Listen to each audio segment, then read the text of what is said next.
Good evening, everybody. Thank you very much for joining us today. Week, and it's glad to be here with you. I hope you're having a wonderful day. Thank you very much for being here. Before we even get started at all, like I always do, I'd like to appreciate folks here who have helped to get the numbers up. Right now we're on 62.6k likes, and this means a lot, for live show on TikTok. So thank you very much for your support. So people like Omobeko, Koboko, Dami, Bumi, Oleye, thank you, sir. Bonfire Studios, Bumblebee, Ibo Jinodu, Abi 71. I really do appreciate every single person.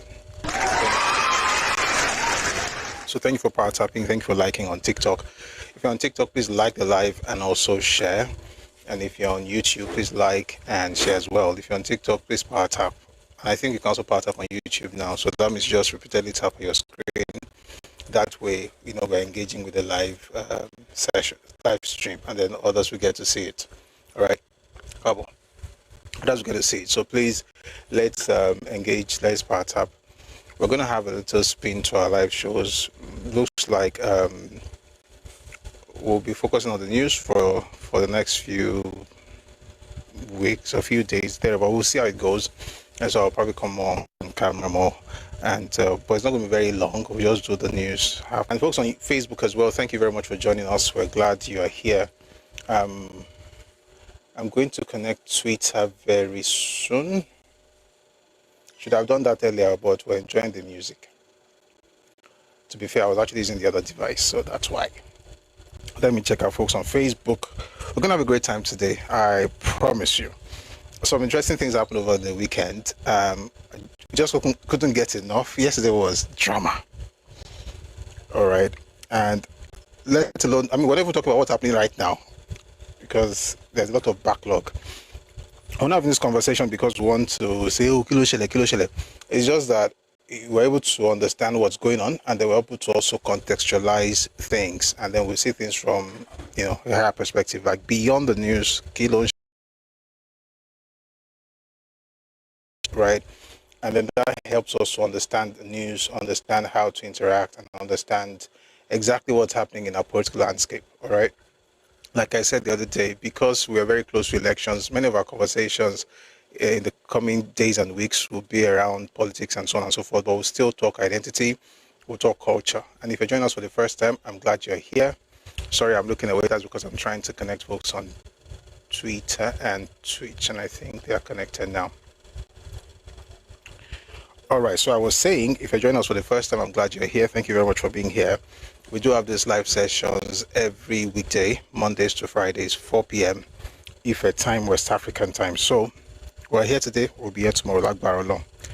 Thank you so much. So let's check YouTube to be sure we're good, and then we can get started. We have a lot of things to cover today. But if you look at the topic, particularly on YouTube, you notice that there's some words, or there's some what you call it, titles, phrases that actually give you an idea what we'll be discussing today. So we'll start with those things, but we might get into other things as well. And what you have on the screen is Sunday Igboho's ultimatum to Fulani leaders. Banji wins Ekiti elections, Obi of Onitsha, and then Tokunbo, Wahab versus GRV. The other things, and I think we'll probably start with some of the other things before we even get into the topic. But again, like I said, we're discussing.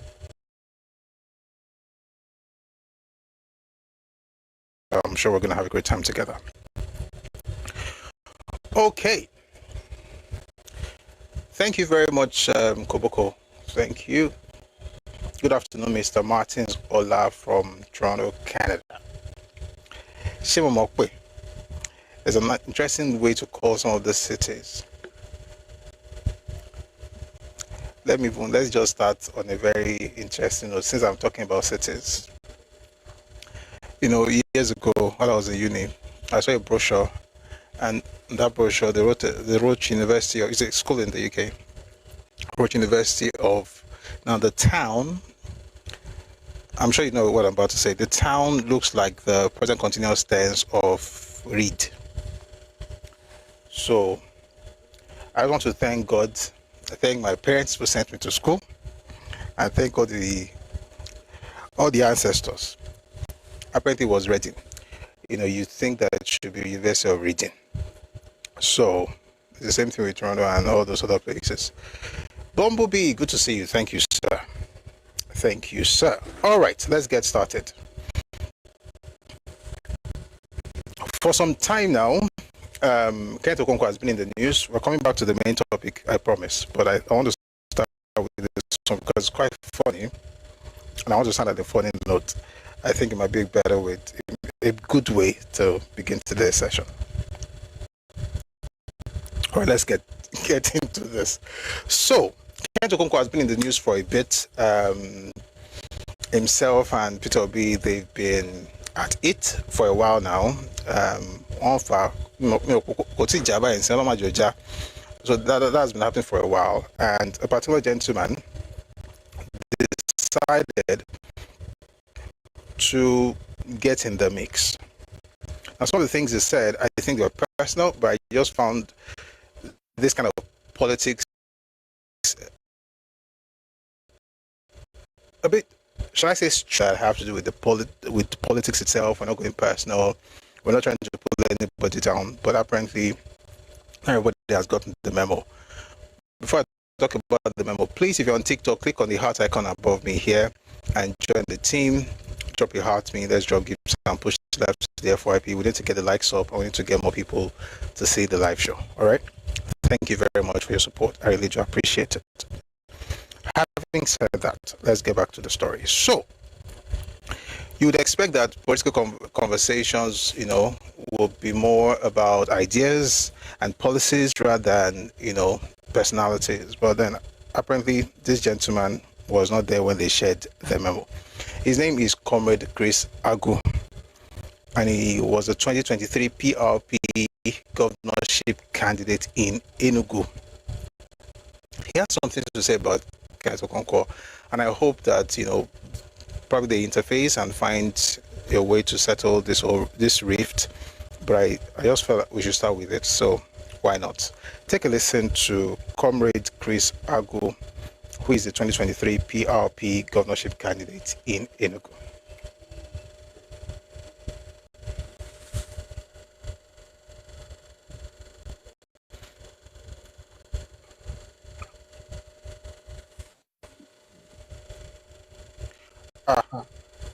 One second, please.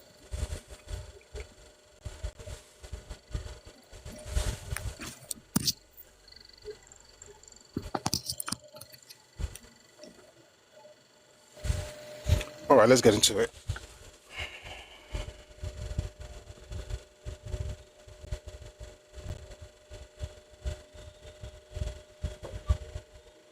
Now, Kenneth Okonkwo, I want to advise him.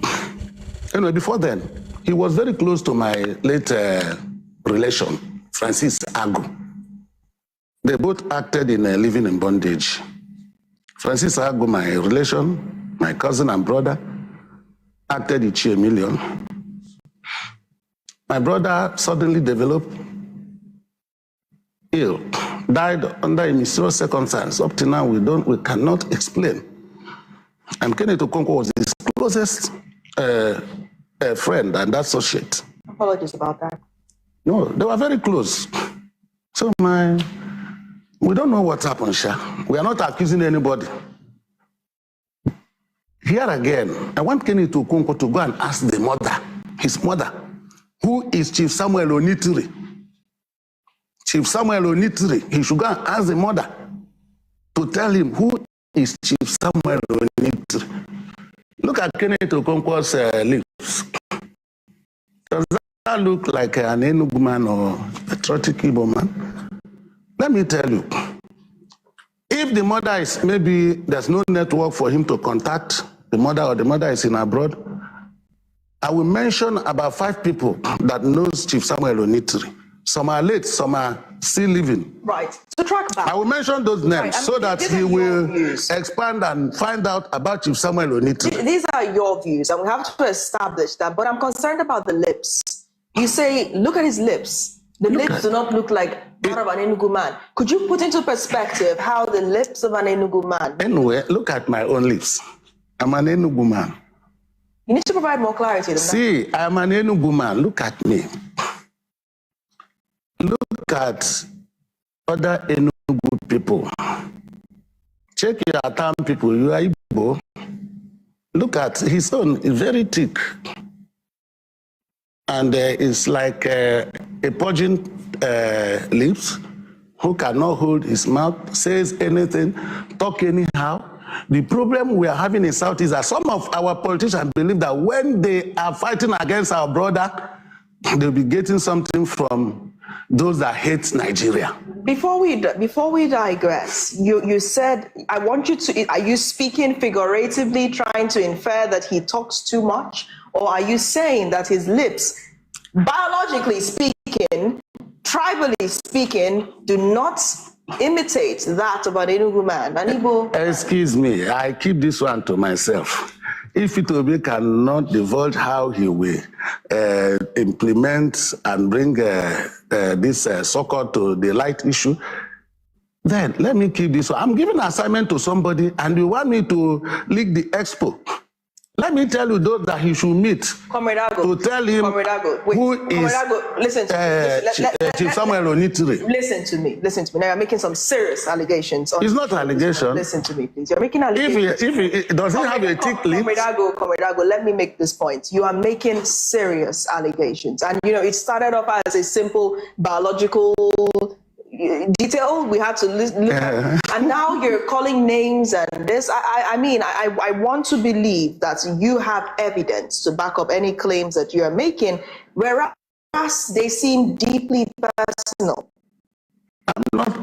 I'm not making any this thing. I'm giving an assignment to somebody who have been going on television and media speaking evil about P2B. I want to give him an assignment so that by the time he finishes that assignment, he will consider whether he should continue that kind of Ogumagana life. He should consider. And I will mention people he should find out from. I'm not laying any allegation. When I say go and find out or ask your father about somebody, is that an allegation? Is that no? Journalistically speaking, Comrade Agu, I would have to ask you to clarify what it is you're trying to say, because we try to avoid ambiguity. And if you've already said something out there, you are not asked. You said it. You said it. In the case of P2B, he was asked by Rufai. Yes. In your case, you started the conversation. For journalistic integrity, could you clarify what you mean when you say he should ask for a certain man, and also the lips? I want you to clarify so that we do not take you out of context. Could you do that? Anyway, what I said is very straight. No, it's not. I did not It comes with a lot of curves, and I want you to clarify what you. Let me even mention the names of those that knows this man I'm talking about, so that it will help you. You may even go and interview some of them. Why should we be concerned about the man? Thank you. Thank you. We should be concerned. He should be concerned. He is the one. I'm giving an assignment to him to go and find out who is this man. He should go and find out. I'm not accusing, I'm not saying anything, but let him go and inquire. I mean, it's still long, but I think we've gotten enough. A bit of laugh. Anyway, I don't know if that's politics or if it's just I don't want to say it's a joke, but I don't know if it is. I'll begin to talk about people's lips as though that would account for ancestry and ethnicity and things like that. It's quite interesting. Or indigeneity, someone wrote there, now, so they carry ID card for lips now, bumblebee. So maybe that's what it is. We don't know. But I just felt I should play that just to, essentially break the ice. Let's now get into the news, Gogon, for today's show. So we'll begin with Ekiti State. Ekiti State, Osun State, those two states are like off season, right? Elections take place in those places outside the regular time that we have elections. So over the weekend there was an election in Ekiti State, and before we even get deeper, we all know now that Governor Ibamiji won, so he's going for the second term, and it's quite interesting. But I want to just get us to listen to some of the things that happened and also some of the controversies trailing the result of that election. Well, let's begin with this clip where the results were announced, and I should just say that the APC had 319,224 votes. I'll take it again, 319,224 votes. PDP had 40,543 votes, and ADC had 12,872 votes. This actually is from the Election Collation Center, so please take a listen to this. 1. I am the returning officer for the 2026 Ekiti State Governorship election held on the 20th. 564 votes. 2. Omotosho Matthew Olu, male, Party AA, scored 126 votes. 126 votes. 3. Akande Oluwaseun Samuel, male, Party AAC, scored 195 votes. 195 votes. 4. Bejide Oluwadare Patrick, male, Party ADC, scored 12,872 votes. 12872 votes. 5. Ojo Ayodeji, male, Party ADP, scored 1,269 votes. 1269 votes. 6. Oyebanji Abiodun Abayomi, male, Party APC, scored 319,224 votes. 319,224 votes. 7. Anifowose Joseph Olanrewaju, male, Party APM, scored 59 votes. 59 votes. 8. Awogbemi Bidemi Olaiya, male, of Party APP, scored 61 votes. 61 votes. 9. Olajunye Igusayedegbe Oyebanji, male, of Party LP, scored 276 votes. 276 votes. 10. Abegude Ayobami Blessing, male, of Party NPP, scored 35 votes. 35 votes. 11. Oluyede Olumayokun Oluwole, male, of Party PDP, scored 40,543 votes. 40543 votes. 12. Ayodele Olaniyi Olanrewaju Praise, male, of Party PRP, scored 163 votes. 163 votes. 13. Ambassador Alade Adedayo Isaac, male, of Party SDP scored 179 votes. 179 votes. 14. Osinkolu Olusegun Ayodele male of Party YPP scored 98 votes. 98 votes. I mean, we really heard what we want to hear. The fact that we know who the winner is. I mean, the final result was announced, and of course, the winner is Governor Ibamiji. So, like I said earlier, just quite. I mean, congratulations to him. However, a lot of people have also come out to talk about irregularities during that election. People have talked about vote buying and all kinds of things. And there have been responses as well. But one of the people who actually said that a lot of voters were financially induced. The person's name is Samson Itodo. It is the executive director of Yaga Africa. I'm going to play the responses from the other side, but I want to just listen to what he had to say so I at least have an idea what went down. Please take a listen to this. For the Ekiti elections, Yaga Africa deployed its traditional process and results verification methodology. And what we were observing was in line with 3 tests that we designed to measure the quality of these elections. In the build-up to the election, it was predicted that this was going to be a very less competitive election. But for us, the competitiveness of an election does not determine its credibility. And this is why we're particularly interested in the process.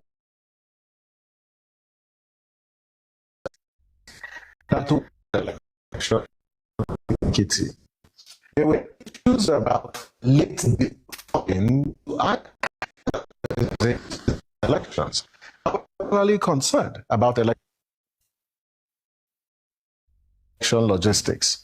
But when you look at the conduct of the election yesterday, we can say with a certain degree of confidence that INEC did pass the preparedness test, because the issues or the perennial challenges of logistics were not statistically significant in these particular elections. For instance, if you look at 2022, based on our data, polling stations opened by 8:30 in only 25% of polling units. But in this particular case, in majority of polling units, accreditation and voting started very early. So compared to 2022, there was astronomical, perhaps you'll say a marked difference between both elections. When you look at the way the IREV also functioned, it functioned optimally. Within 5 hours after the conduct of elections, all the results were already on the portal. However, but as we speak, there are 55 results from 55 polling units that are not on the INEC IREV portal. So we would say when you look at logistics, yes, improved, but there were certain gaps. For instance, there were cases where people were allowed to vote without presenting their PVCs. That happened in 14% of polling units. When you look at the inconsistency between the number of parties on the ballot, which was 19, with the number of parties on the result sheets, which was 15, and the list of candidates on INEC's website had only 14 candidates. So these sort of inconsistencies create particular issue. When you also look at how turnout was calculated, at the 5 registered voters, which was a figure from 2022. I think the video it's the clip itself. But anyway, the point is there are certain people who have issues with the election itself, and someone on TikTok said the losers. This is let me put my black shirt so I can see well. Oh God, this says the losers will always cry of irregularities. Well, I mean that much is true, and I think that's probably the same mindset that the political editor of Arise News had when he was saying this. His name is Somna Sambo, and was talking about how opposition parties cannot continue accusing the APC, the governing APC, of monopolizing victories when they themselves are not organized. In other words, it could be that people are jumping to make excuses or jumping on the bandwagon because it's a bit easier to do that than to actually take responsibility for disorganization within their own parties. This is the politics editor of Arise News, Somna Sambo. Please take a listen to this.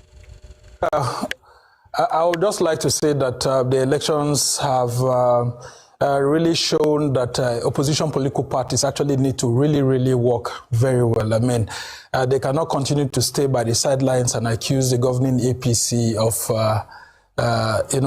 monopolizing victory, where indeed they actually need to show capacity. Yeah, I mean, in terms of the elections and then what, INEC did, you would have heard the civil society organizations and election monitors actually saying what really happened here and there. I want to go from the angle of the politics of the election myself, and let's start with the opposition not really, showing up a very good performance this time around. We really need to question those facts that are coming out from the election. What exactly was the opposition doing to this extent that the results coming up do not reflect what happened in the 2022 election or 2018 election, which were very much intense. In terms of organization, yeah, INEC, discharges responsibilities very well. It cannot actually be 100%, but from what we can see, there were some elements of decency in terms of conduct of electoral officials and all of that. But the persistent issues of vote buying remain, which is a problem that the security overcome. And then you also have the issues of in terms of organization, you will see that the opposition politicians going into the election did not properly seem organized, and unfortunately, APC took advantage of this, and you can see the results that are coming out from there. But in terms of the conduct of electoral officials, yeah, I mean, it's very high, except for the issues that we had with, the Edo State chairman of the APC, Jared Tenebe, being an election observer. I don't know how INEC would have given him their, electoral jacket if he registered to be, an election observer, whether INEC did not do due diligence in terms of, knowing who he is and all of that. So INEC owes us an explanation on that. But I would want the opposition political parties not to just, you see that Governor Biodun Ebanji in 2022 got about 187,000 votes. I think it was like about 187,000 too. Similar to that. And then you could see, the PDP that, followed up. You see that the figures, the election was very competitive. This time around, the question is, why will Governor Ebanji get this sort of huge figures, and then the opposition, PDP getting about 40,000, or I think 42,000. So it questions a whole lot of things, whether the opposition in Ekiti say themselves, they did not get themselves properly organized. I know that there were the distractions as to, the court cases for the PDP governorship candidate, Dr. Wole Oluyede. But nonetheless, I think it's a time for soul searching, because this has actually revealed that the APC is focusing on, the nitty-gritty of, winning elections, and not, focusing more on social media and all of that. So I will ask the opposition political parties to reflect, because the margin of victory is so high, and if they are saying that there were accusations of rigging, then they will have to provide more evidence, because I don't think that the opposition really did their homework very well. And so this should serve as a lesson that going into the general elections in 2027, the opposition political parties need to show capacity. Look at, for example, the ADC. I mean, the ADC was really practically nowhere, despite the accusation of their governorship candidate. And so it's quite interesting that he would say that, he mentioned how essentially saying that certain parties actually put more focus on social media. Now, here's the truth. Social media is actually very important, right? But you can't put all your eggs in one basket. It's just one tiny bit of the whole gamut. Like, you can't put everything on social media. That's how just for respect. They've done this, all of those things, and then turns out it did not reflect as far as the proper elections were concerned. And I've often said that as important as social media is, you've got to use it to reach the grassroots. Because like I always say, and it's important to mention it again, when we talk about social media influence and social media, the truth of the matter is that for the most part, the people you're looking up to, people that are reaching out to you, with whom you are popular, they're not going to be people that are in your constituency, right? It's okay. They may not be people, 1 second. They may not be people in your constituency. They like you, they want to support you, whatever, but they are not in your constituency. So you've got to find a way to build on that and then reach the grassroots. But if you just shout, oh, I have 70-something% on Twitter, or I have 20% on this other platform, that's not, clearly that's not how things work. But what do I think about, vote buying in Ekiti? I'll talk about that later. And it's important to also say that we have to keep working on this democracy, okay, to the point where people can actually have more confidence, right, in the process. But again, there's also that possibility that,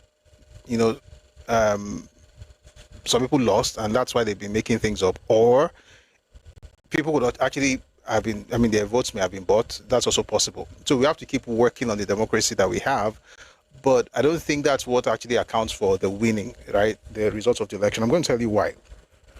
So, if you look at the numbers that he mentioned earlier, Ekiti's governorship election results 2022, Biodun Ibanji won with 187,057 votes. That's 53.2% of the votes. And the runner-up, Shegoni, was an SDP.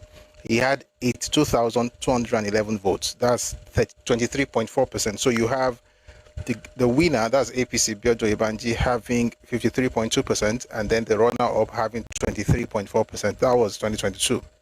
Flip it. This is 2026. Instead of now having maybe like 53 or 60 or 40 or anything around that, Oyebanji had 84.9% of the votes in this particular election. Okay, with 319,224 votes. And the PDP, the runner-up, had 40,543 votes with only 10.3%. And it's quite interesting how this has, played out. Turns out that, I say, they actually planned well for this election. Some people are already calling him Ilufemiloye of Ekiti State. In other words, people like him, and that's probably the reason for the results that we're talking about. By the way, there's a clip I think I should play before I let you listen to the governor and what he said about the fact that he was going to clear the whole thing. Let me see. Let's have that first, where the governor said he was going to clear the entire state. Please take a listen. This is actually a little banter. You have the governor of Ogun State, the governor of Imo State, and of course the governor of Ekiti. Take a listen, please. Yes, now. I told them that they won't win 5 words. They won any word. They didn't win any word. Oh, they didn't win any word. Just, I think they almost won. In Ikere. Oh, they won 1 word. They win something in Ikere. No, let's not do that.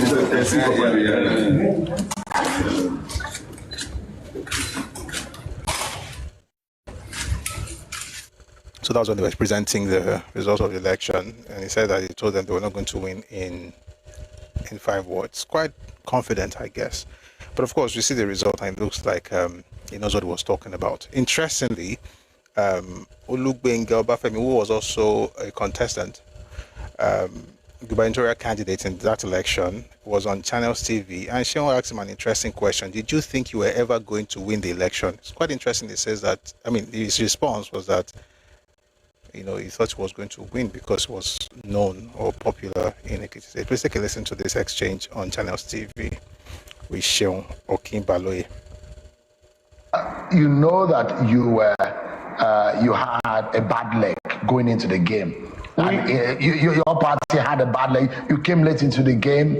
You are not as popular as the party in power. Did you ever think you were going to win the election? I think we're going to have a very good, strong showing. But not winning.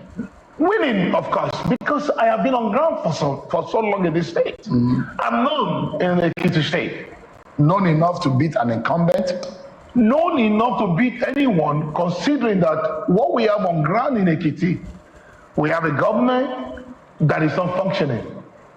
Just like the previous speaker told you, that you need to take a look outside. You need to go on the streets, you need to drive around, and you can see for yourself. If the governor has performed well, the governor has been in government since 2022 till date. The only major thing that was just recently commissioned was the 1.1 or 1.2 kilometer bridge. That's what was just commissioned recently. So, how do you assess the election? What's your own assessment?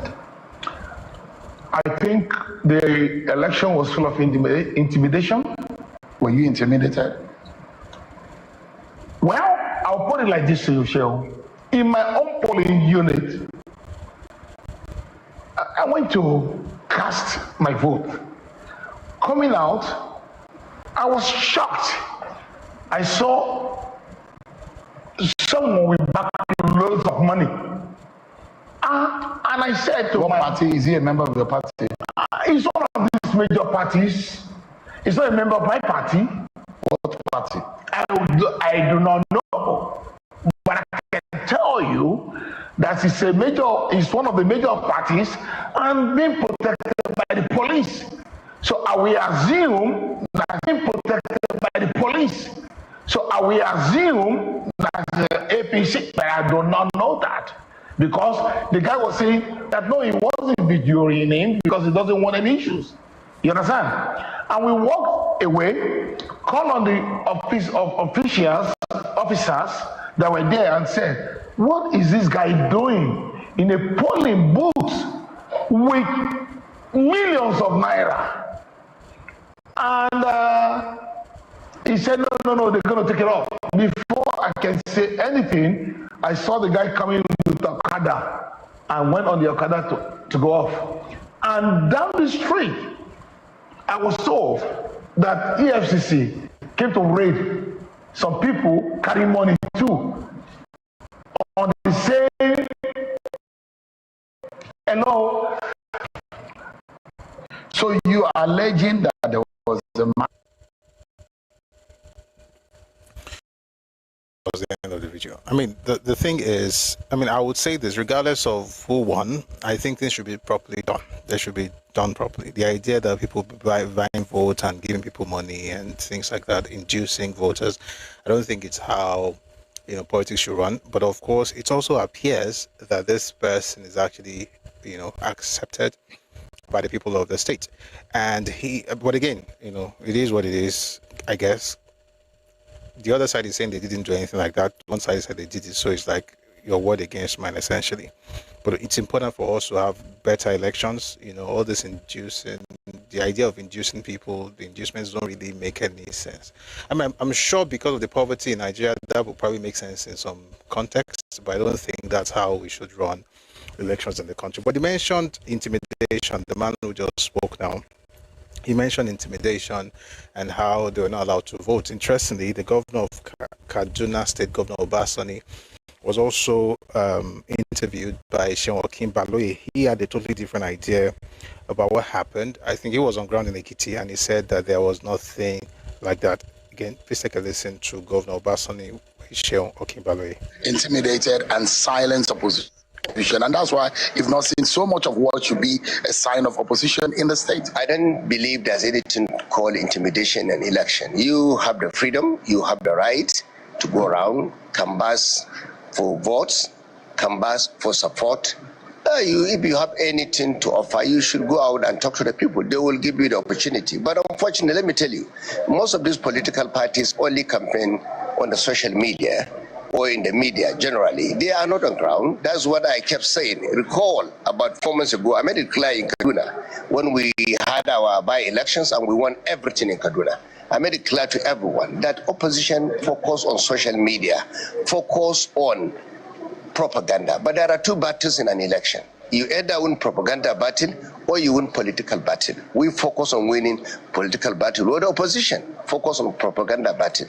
They can win it. But politics is about winning at the polling unit, winning at the ballot box, and ensuring that you go around to canvass for support and tell the public and the team in youths, women groups, and all the relevant stakeholders what you. In Ekiti, Governor Oyebanji have done extremely well. You can see the level of inclusivity. When I came here... When you say well, what do you mean well? In terms of infrastructure, security issue, there are complaints here and there about taxation, there are complaints about the state of education, health care. How do you substantiate all that? I can tell you, if you go around Ekiti, you agree with me that Governor Oyebanji have moved many hundreds of primary health care facilities from level 1 to level 2. That was never in existence in Ekiti State. That is number one.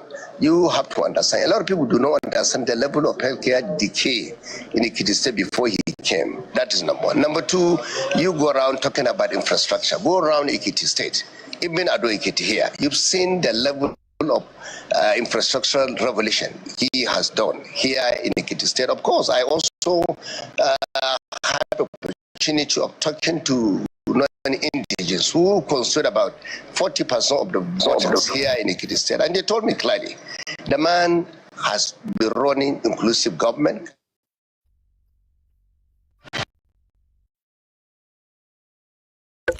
All right. That was Governor Obasani of Kaduna speaking about the election in Ekiti State. There's another clip I'd like you to listen to before we move on. Maybe one or two more before we move on from this topic. And this is from the DG Ekiti APC governorship campaign. His name is Cyril Fashui, and he was also a guest on Shokin Baloye's Politics Today. Right? I think I just want to listen to. I want to try and listen to all parts, and then we'll go to a statement that was made by Isaac Fayoshe and some of the things he said, and then we'll find a way to also situate things properly. But before we get into that, let me just thank folks on Facebook. Thank Omakin, thank you very much. There's a gentleman on Facebook asking how they can be part of the live show. So there are two ways. You can either be on TikTok, and they will bring you up when the time comes, or you send a message through Telegram. You send me a message on Telegram, and then I'll call you.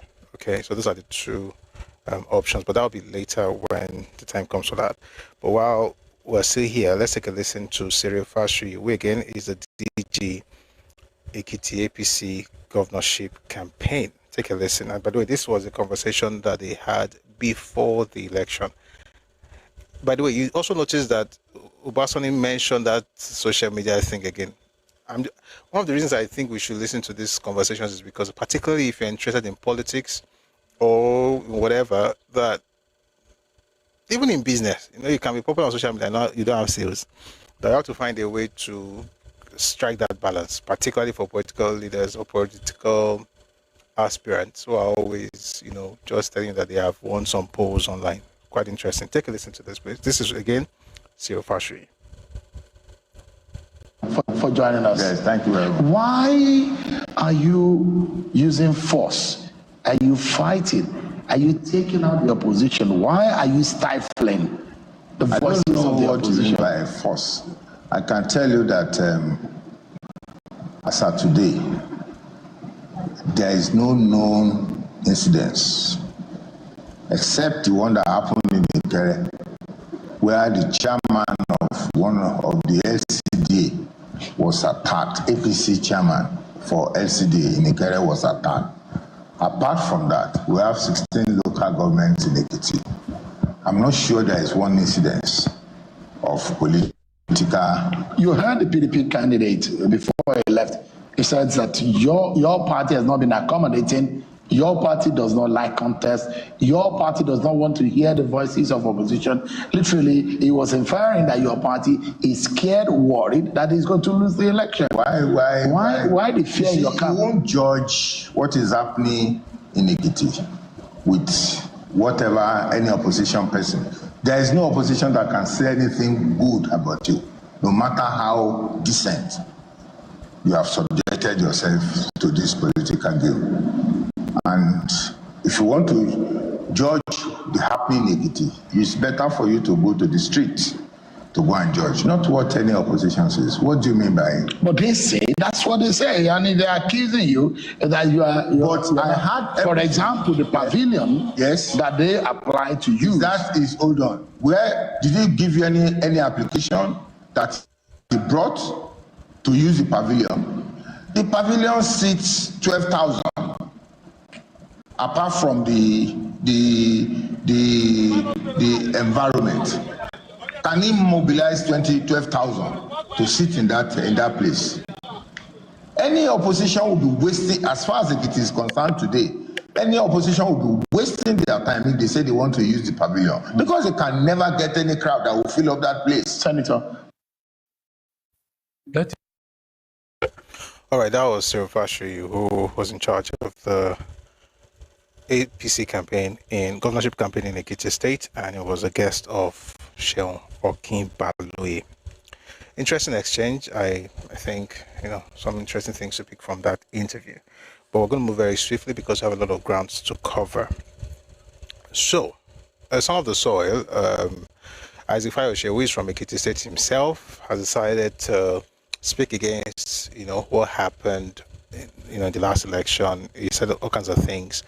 But I think he made a serious mistake, and he did exactly what a lot of obedience do, where rather than talk about the issue itself, they find a way to denigrate their people in the process of quote-unquote criticizing something, which of course shows that a lot of people in that movement need help, because there's no way on earth that you cannot talk about an issue without denigrating your people. But again, it is what it is. This is Isaac Fayose, who went on social media to air his opinions or his grievances, and I think you should listen to that. Take a listen, please. 3 bosa for the Igbos. Bosa, bosa, bosa. Igbo man no they sell their votes. They can do deal, they can do business. But Igbo man to sell his vote for 15K to Fiapa, you can never see them sell their votes. This vote selling is majorly in southwest Nigeria. That is why Tokunbo lost in Lagos, because majority of the Igbos in Lagos, they rather die than to sell their votes. They call my state fountain of knowledge. My state, Ekiti, is now fountain of poverty. If you look at the people that have been dropping accounts for bandits on social media, dropping their accounts for kidnappers, for giveaway, you will see that they are Ekiti people. They are Yorubas. They are Yorubas. One billion, one beer.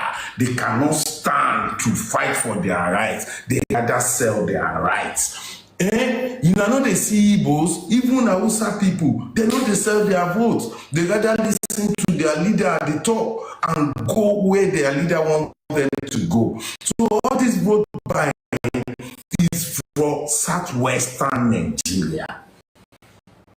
And our leaders have put them under multi-dimensional poverty system. So their life is scattered. It's only in Yoruba land that you will see a governor throwing bread on the road and people are rushing it. That is the Yoruba part. The Yorubas are seriously damaged. Igbos, when I come back to this world, that Igbo I won't be. People that have integrity, people that have brain. How can they call my state fountain of knowledge? And they've turned the state to fountain of poverty. and people are still going with the poverty level. You are selling your vote as less as 5,000, 15,000 naira. How did we get here?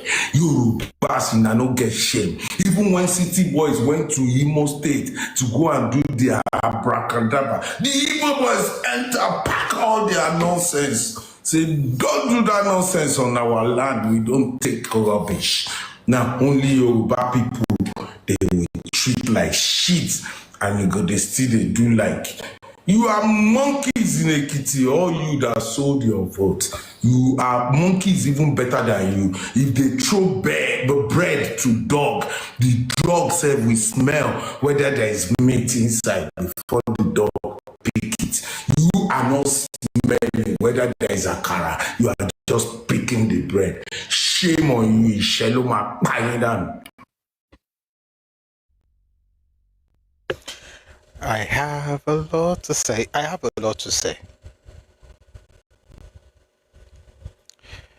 But I think there's something about inferiority complex, and having a lot of money doesn't seem to have the capacity to fix it. Whenever you have to pull down your people in order to get validation from others, it shows that there's something fundamentally wrong with you. It doesn't matter who you are. Now, what is said about Yoruba people in terms of anger, like you must not be collecting money, 15,000, 10,000, it's valid though. Let's make it very clear. Like, just because we are Yoruba doesn't mean we should say, oh, it's okay that they are giving people money in our elections. It's okay. Of course, it's not okay. There's nothing cool about it. But to not be able to have that conversation without comparing your people with others, who are even worse, by the way, it shows that there's a problem in your ability to actually think about these things. In other words, you can say you can look at your people and say things like, you can't be doing this, right? And this is not how to have a space. This is not how to have elections. You should not be induced with money or with whatever, and have that conversation. It's like raising your kids. Your kids do something wrong. You can discipline that child without having to say, and there's another person on the other street that went to one school. When you start doing that, it shows that you're not even a very good parent. You're a very good person. You can't think about the welfare of the child. You're just comparing the child with some other kid that you're not even come to the comparison later, but let's first talk about ourselves. There was a video that was actually, trending of a young lady in Ekiti who was actually celebrating the fact that she got 15,000 naira. Or Obruku Tonteri is actually very APC for life, 15 pa, 1 vote. 15 pa, they want me. APC for what?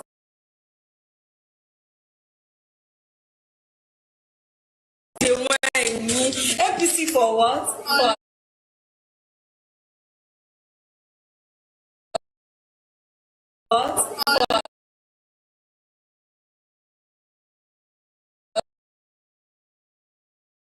Right, politicians should be there for the people. People should actually see the politicians working for them. Then that makes them want to vote. And I know that in other climes as well, there are times when you have, even in the UK, you have MPs going to deliver, packages and stuff, essentially trying to warm their way into the hearts of the electorate. You see it also happen in America. That happens, right? But not the one that you're actually outrightly taking out money and buying and giving them as to but once you vote for us, we're going to give you this. Having said that, see this comparison nonsense, it has to stop. The guy said by saying 3 goes out for Igbo, 3 goes out for Hausa. I don't mind it. You can praise anybody you want to praise. But the idea of denigrating Yoruba people in order to make yourself look good before other people, that's a personal problem that you have. But you see what this thing does is that it affects the confidence of an average Yoruba person, especially the young people. Because that the most people on social media, they're the ones who watch that and feel like, but there's something wrong with us. So, as though they are exclusive, like this thing is actually exclusive to them. Listen, it's a problem. Please pay attention. It's a problem. It is wrong, but it is not exclusive. It's not like it happens to no other person. You're the only people that this thing is affecting, and this thing is a problem for you. And the idea that Yoruba land is where you have a lot of votes by is not true. And I have the statistics. I'm going to read it today. This thing where you just want to talk because you have to say things to make some people like you, it makes no sense. And I don't really care about what you are saying for yourself, but the young people listening also have to understand the fact that you can talk about the problem and understand the context of that problem and situate it properly without having to denigrate yourself or your people in order to make yourself look, as a person, look good to some people who are actually less than you when it comes to these matters. Having said that, I'd like to play you a few clips. It says Igbos don't take bribe. They don't. I'll play you something from the north as well. Say Igbos they don't buy votes. They don't do anything. It's only Yoruba people that do it. Again, even if all of us are doing it in Nigeria, it still doesn't make it right. But what I will not do is to make it look like it's a Yoruba problem and every other person is better than you. That's not what is happening. So I'll play you a few clips. You can take a listen and then you judge. We listen and don't. This one you judge. Take a listen, please. Let's start with the election that happened recently where people were given gala and 500 naira. Take a listen, please.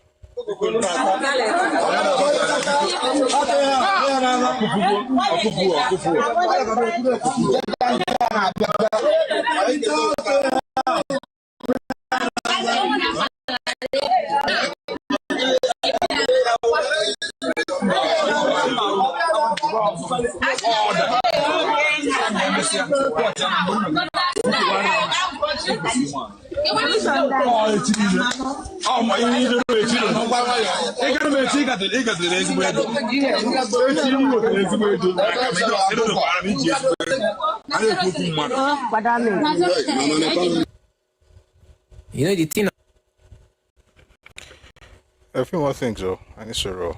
There's another one, and here, take a listen to this one.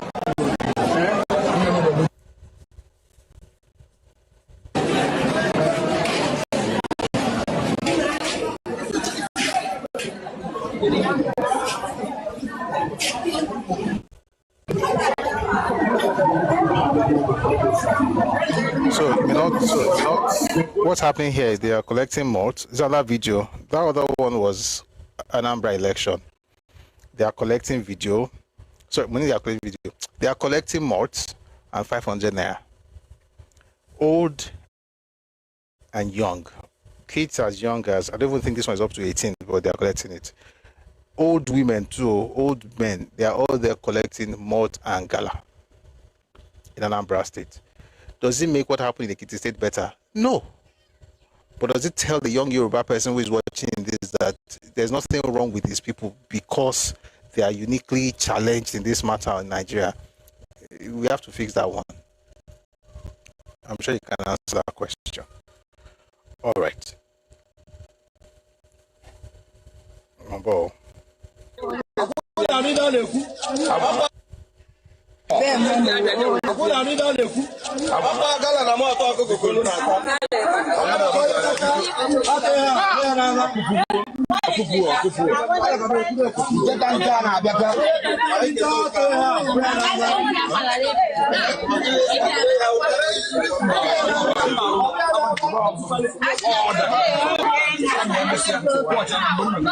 All right. You're not seeing it, but you can hear what they're saying. The man is just sharing the money. This one is even men or women or adult. Everybody just collect 500 naira and more. These are the people that this one is telling you that there's nothing wrong. They don't collect. What's it called? They don't get induced financially or whatever for elections. It's not the same Enugu State that the governor was. Let me even find that video. If you voted, they gave you 500 naira. They gave you kerosene. It's in Barry video. You know them at Dunshao. What was that governor's name? Or do you remember that governor? Was it Ekpazu? I think it was Ekpazu. That was giving people 500 naira when they give birth at the hospital, and then they gave them kerosene when they were trying to, vote. see, again, like I said, I'm not saying that one bad thing makes you good, but I'm just saying that stop it. Don't stop it. Take a listen to this. This was on Channels TV. Malpe was interviewing the then governor of Enugu State. Take a listen. Let me quickly clarify this. You say that when pregnant women give birth in your facilities, they get 500 naira. Is that correct? 500 naira, yes. Yes, at the backpack. What is the 500 naira for, sir? Free delivery. They give you 500 naira to it could be for anything. Are you asking a poor woman what she'll do with 500 naira? Some people don't have it. All right, that same person, Governor Pazu, was also the person who was giving out kerosene just about the time they're going to have elections. Again, I have to repeat this refrain as many times as possible. This doesn't justify vote buying in Yoruba land. What I don't like is people denigrating Yoruba people and Yoruba culture because they want to sound good to some other, I don't know who those people are, but it makes no sense to me. One more clip, and this time is from a northern lady who is talking not based on trying. By the way, she's from the north. You could say, oh, but she's saying something bad about the north. Well, she's using statistics. This is the number of out of school children. So when it says most of the poor people are in Yoruba land, it's not true now. How can a Yoruba person be the one pushing this wrong narrative? Could make sense. I'm going to play you something. Oh dear. I'm going to play you a clip I got. I'm not going to go deep into what she had to say, but just some things from somebody who's at least using data to drive a particular, to drive a narrative or to make a claims, right? Is that the right way to put it? She's using data to explain her position, and I'll listen to that person, even if they are talking about me, rather than a person who is just suffering from low self-esteem. Take a listen to this. Hello, Nigerians. I want to remind you today as a Nigerian, as an Arewa girl, okay? If you want Nigeria to get better, if you want change in Nigeria, change must start from the northern Nigeria. Change must start from the northern Nigeria. Northern Nigeria is the manufacturer of the core problem we have in the country today. If you want to argue with me, please show me in the southern Nigeria where they bring up irresponsible children like the Almajirinchi children. Show me governors' wives who are budgeting billions of funds in the southern Nigeria to host a mass wedding. Show me one place in the southern Nigeria where they are pardoning criminals, hardcore criminals like terrorists, before you come and argue with me senselessly. Anyway, an average Arewa person no get sense, so I will not really argue with you people. Show me in the northern Nigeria, in the northern Nigeria currently, poverty rate here is 70% as of 2026. In the southern Nigeria, 30%. Okay? According to UNICEF, in 2020, there are 20 million, according to UNICEF, in 2026, there are 20 million out of school children in the entire Nigeria. 80% of this 20 million is from the northern part of Nigeria. What is 80% of 20 million? 60 million. All the T groups we have in the country, they all started, we have more T group. Let's even say IPOP groups are T group. Only one T group in southern Nigeria. We have how many T groups in the northern Nigeria? We have Lakurawa, we have ISWAP, we have Boko Haram, we have all these hardcore criminals. They are from the northern Nigeria. Islamic extremism now from northern Nigeria, you could sit down. So I don't want to really go into the topic, although I don't like the fact that she was also insulting our own people. It's not necessary. Sometimes just say what's happening. If you're going to throw jabs at your people, do it without having to compare them with other people. That's my stance, even if you're not Yoruba. I just think there's a better way to have conversations. I don't like negative messaging, and people do it a lot where you insult people in order to change them. So they say things and then hoping that people now feel like, oh, you are talking to us like this, you are going to change. Makes no sense. But here's the thing, right? When you talk about the poorest people in the country, of course, it's not in Yoruba land. It's not even. I mean, and I don't want to even read anything. I just wanted to play, that clip from enough saying that, because it's not true that we have to put ourselves down. However, let me just quickly read some of these things to you. This was March 25, 2023, Punch newspaper. Enugu voters induced with jollof rice okpa. That's X.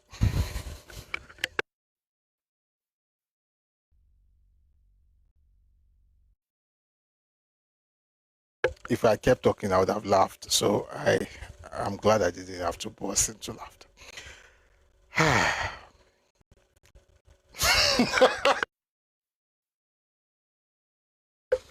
Enugu voters induced with jollof rice and okpa. That was March 25, 2023. That was from the Punch newspaper. Daily Trust. Kerosene for votes. Governor Ikpeazu in a last-minute campaign. That's the one you listened to earlier, who was giving pregnant women or new mothers 500 naira. In fact, let me just show you. It doesn't look like I'm even. There's a tanker, literally, tanker with his name on it, and people lined up to collect kerosene. Let me show you, so that doesn't look like I'm joking. Can you see it? See the tanker, ba? This is the one about Okpa.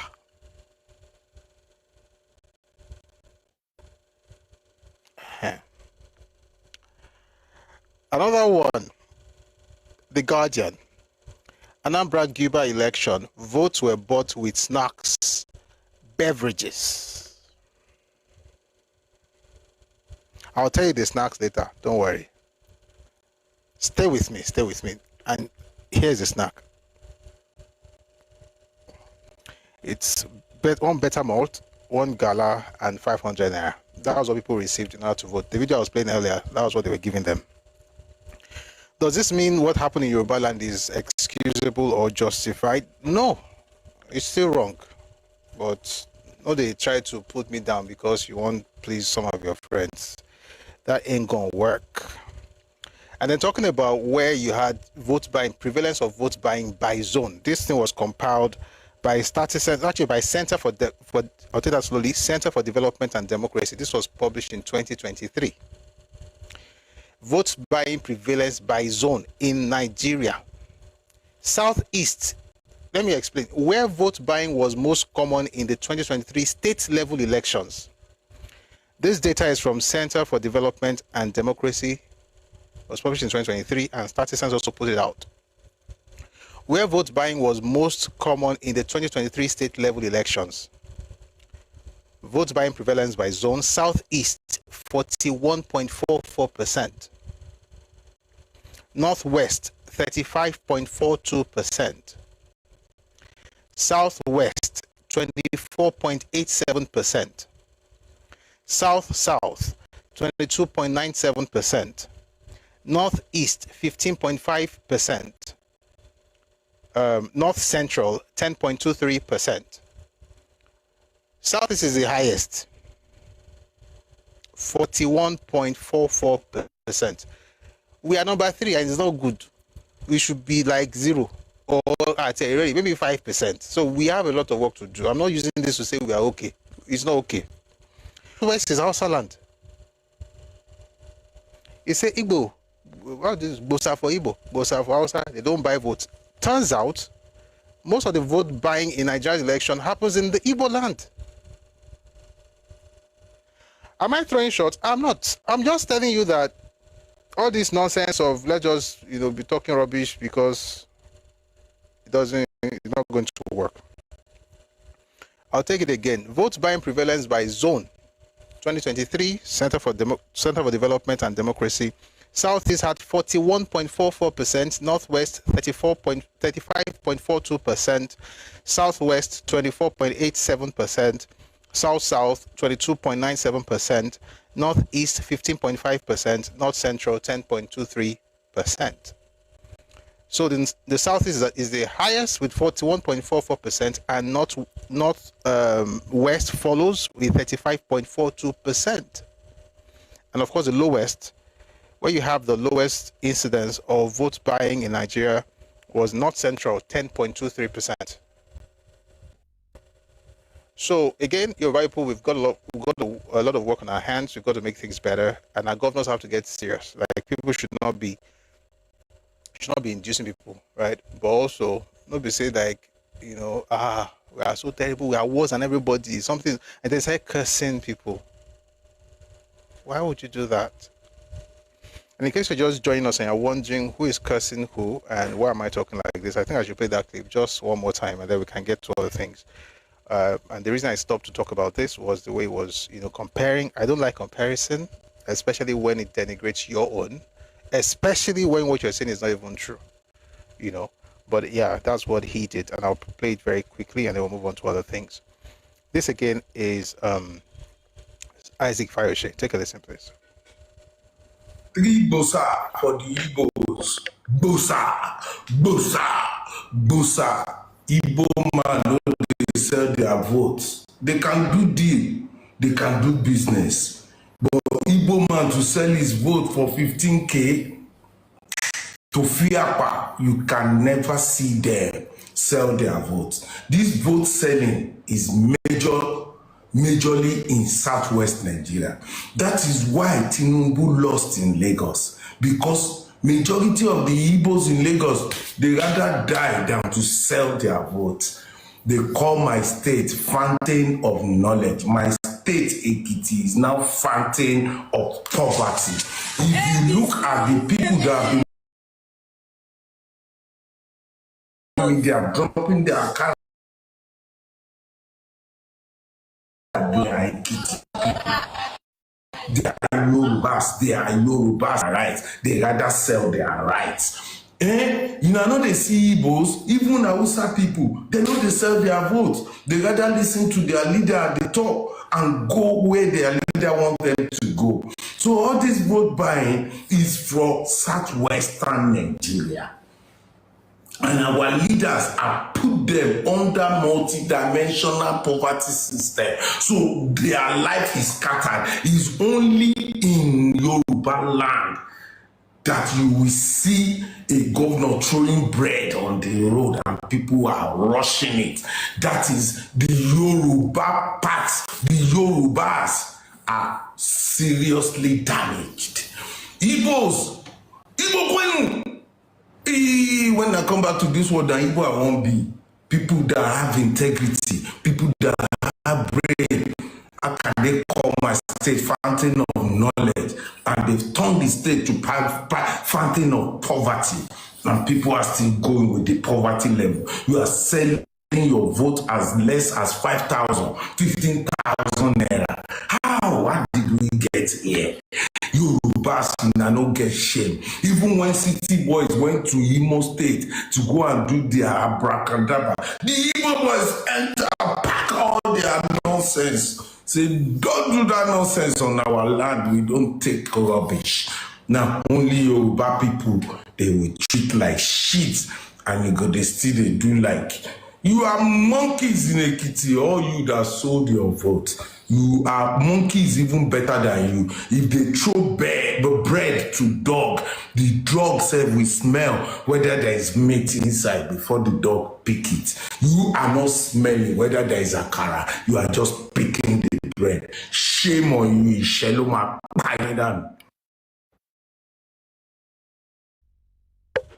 So I hope you now have an idea why I responded to the videos, because of the absolute nonsense. Most of what he said, he had some point. For instance, he said, that, people shouldn't, he was talking essentially about the fact that, sign up for fountain of knowledge is becoming, people are poor, that's why they can buy their votes. I don't want to repeat what he said because it's not, I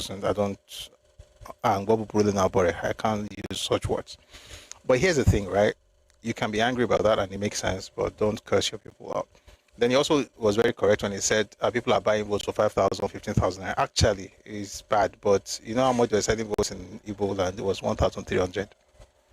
Gala 100 naira, Malt 700 naira. Then they gave you 500 naira to whole body. That's 1,300 naira. It's bad regardless, but it wasn't his share. His share kolo file I look for the lunda on column. What they can one because she working the petrol come out far away with our.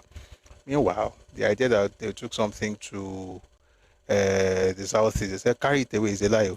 They collected things, they collected machines and stuff. And you know, things have to get better, generally speaking. But let's move away from Isaac Fayose, but we're still on Fayose. This time we're listening to Ayo Fayose. I was a guest on Shewa Kimbaloe's show on Channel TV, and we're talking about elections and your state and what we should expect in the next elections. He has a lot of things to say, and I think it would be nice for all of us to listen to it. So please take a listen again to, well, not again, listen to Ayo Fayose. That's the past governor, the former governor of Ekiti State, hosted by Shewa Kimbaloe. Take a listen, please. Politician. A man who has capacity. 1 second. I'm a politician. A man who has capacity can tell the aircraft to land now. You understand? I have capacity to tell my people. I can't tell Channel Television to drive you because I don't have capacity. But I have capacity to tell you, turn right, turn left in party politics. If you respect me, you get all the values and support of Fayose. If you disrespect me, you get the downside for Fayose. I'm not a politician that is taken for granted. So this is a vindictive move against Sheyi Makinde because of your anger on what he did. Who takes a woman's child away from him? He becomes the enemy of that woman immediately. Never in your life take the child, the baby of a woman from her. She will become a lion immediately. Even if she's a dog, she will become a lion. I became a lion against Sheyi Makinde when he messed up. You are happy? Very happy. I mean, I say to you, Sheyi, again, in the coming of your election, we will work against you. You will work against. My name is. What is your interest in? I just told you how Makinde destroyed the Southwest. PDP took politics. When we're in politics, we are meant to be fair, respect each other. I'm a former governor. He's the serving governor. Courtesy demands you giving us our own right of way. If you want to take my head, I will take your head. So you are going to put fire in Makinde's house? Fire is already there. I've started. So you work against. Do you have the capacity to? Time will tell, sir. You were once doing business in Ibadan, and those were years ago. Makinde was a small boy at the time. I am almost, with all due respect to him as a governor, I'm almost 11 years older than Makinde, about 10 years. Makinde was a small boy at that time. Remember when he said he made his first million? I didn't make a million, but I was consistent in life and doing well. But this coming election, I was born in Ibadan. I was born at Ulu Hospital in Ibadan. My father used to live at Isaleusi. The current Ulubadan was a colleague. We are all working together, including the Ulubadan, including all Makinde's enemies. The Yoruba man says, too many enemies will destroy a wise man. He has a long walk with us. What offense did he commit? They say we are politicians, we are not journalists. Makinde has taken the land of the Otigbale Osha.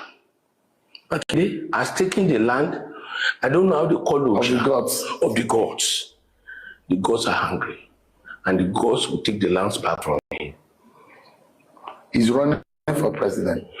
He has a greater. That was his undoing. He has a right to contest for president, but you don't betray trust. We are all members of the G5. I tell you again, Makinde Tigbale Osha Ushamagbale Padalo Makinde. The elections are not far away. We'll get there. But his people love him. Congratulations. He's won election back. My people loved me. He delivered. My candidate never won. Sheung, when you see crowd, don't measure it as a result of an election. When they clap for you, don't imagine it as victory. Politics, the more you see, the more you look, the less you see. So you declare a political war against Makinde? I have no war. What if he defeats you? Time will tell.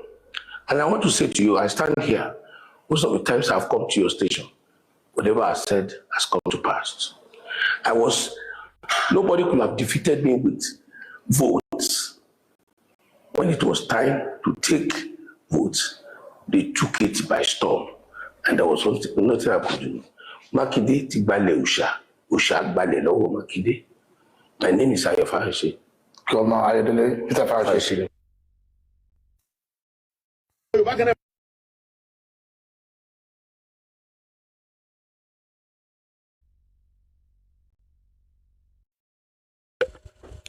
Thank you very much for listening to that. That was Ayo Fayose talking about the Oyo State governor, who of course is also trying to become president, is running on. And the fact that he's going to be working against him, I guess, of course, it's quite personal. And then he mentioned that all the enemies of Ayo Fayose, including himself, will work against him in 2027. But again, all the enemies of Seyi Makinde and Ayo Fayose will work against. Let me say it slowly. Ayo Fayose said himself and all the enemies of Seyi Makinde will work against Seyi Makinde in the coming elections, and we'll see how that plays out. Things are getting very heated, right? Particularly with 2027 being so close to us, and you know what's happening in Oyo State. There is the security challenges. We have the matter still pending. The kids who were kidnapped from a school at the local government in Oyo State. A lot of things have gone into it. It's been over a month now, and we're hoping that the government, keep doing what they need to do to rescue those children and their teachers. But you see, just like we're talking about what's happening at the local government in Oyo State, another part of Oyo State experienced something very terrible, right, a while back, and this time it was Igboho. Igboho, of course, is a town in Oyo State as well. Some people were kidnapped, and they're kidnapped by, you can call them bandits, whatever you want to call them. And they demanded a particular amount of money. Somebody went as courier, took the money to them. They killed that person. There was a pregnant woman among the people that they abducted. They killed that one as well. And it became something really terrible. Folks in that town had to call, one of their own, a son of the soil, who of course said he wanted to be involved with the rescue operations of Atori local government, but for some reason he's not been allowed to be part of that yet, I think, from what we've read so far. But he decided to go to his hometown, to Igboho, and he had, shall I call it, a tete-a-tete with the Fulani leaders in that particular town. And what happened afterwards is something that's so instructive, and I think this is probably something that everybody, particularly those in government and the security agencies, should learn from. But before we talk about what happened as a result of his visit, perhaps we should first start with the visit itself and the conversation he had with the Fulani elders. This is Sunday Igboho in his hometown, Igboho, and this is what happened in the palace of the king. Please take a listen to this.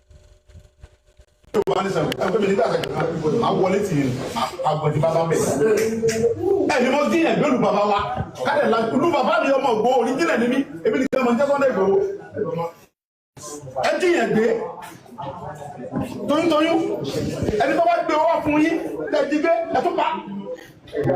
ẹ tún pa olóyè ègé ọwọ́ nígbòho ẹrú mi ò tiẹ̀ bà yín kúkúlájà mi kẹ́ ò tiẹ̀ dẹ́rù bà yín nílùú bàbá mi. Eléyìí gbọ́dọ̀ jẹ́ last and the head. Ẹ pè àwọn iṣẹ́ ara àwọn bàbá yín rè. Ẹ pèrè àyíjọ ọlá pé àwọn bàbá mi sọ fún mi pé kí n fi sùúrù bá yín ṣe náà. Ẹ tí ò bá gbọ́ Yorùbá ẹ tún fún. Àwọn bàbá mi sọ.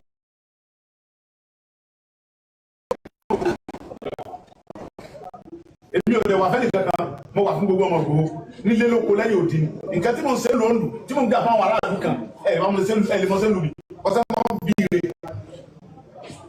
kò sẹ́ni tó lè gbé ní ojú ẹkùn láíláí láìsáwò àwọn ìlú mi náà lè mú mi lọ́wọ́ fún ẹ̀tọ́ ẹ̀ gbogbo ẹni mo fi sọ àwọn àlù bàbá yín wá bá yín jà ẹ dín yẹn gbé toyúntoyún ẹni tó wá gbé fún yín owó tẹ́lẹ̀ fẹ́ gbà ẹ pa ẹ tún wá pa olóyún yẹn ẹ wá fẹ́ nìkan lẹ̀ ẹ lè bẹ̀rù Ọlọ́run àwọn ọmọ iná rẹ̀ sẹ́yìn ọkùnrin fúlàní àwọn tó ṣe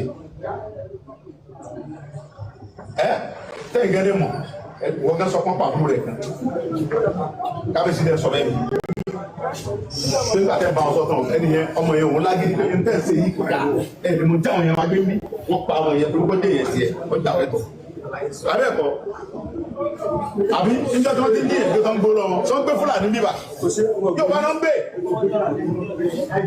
kúrẹ́ kó níbẹ̀ bẹ́ẹ̀ kó níbẹ̀ nínú bàbá mi àwọn bàbá mi náà jókòó wọ̀nyí ohun tí mo fẹ́ sọ fún yín ni pé èlé jẹ́ òpin àti bẹ̀rẹ̀ àti parí nínú ẹ̀ mọ́sẹ̀ ẹ bá òdodo sọ ọ̀rọ̀ àwọn ọmọ yín ẹ bá wọn tó dúró ọ̀rọ̀ ẹ bá kájọ fọ́ pé mi tàná ń pè ní dípò òun yẹn ń kọ́ kò sí ń bí ọlọ́run bàbá yẹn ló wọlé sẹ́sì pé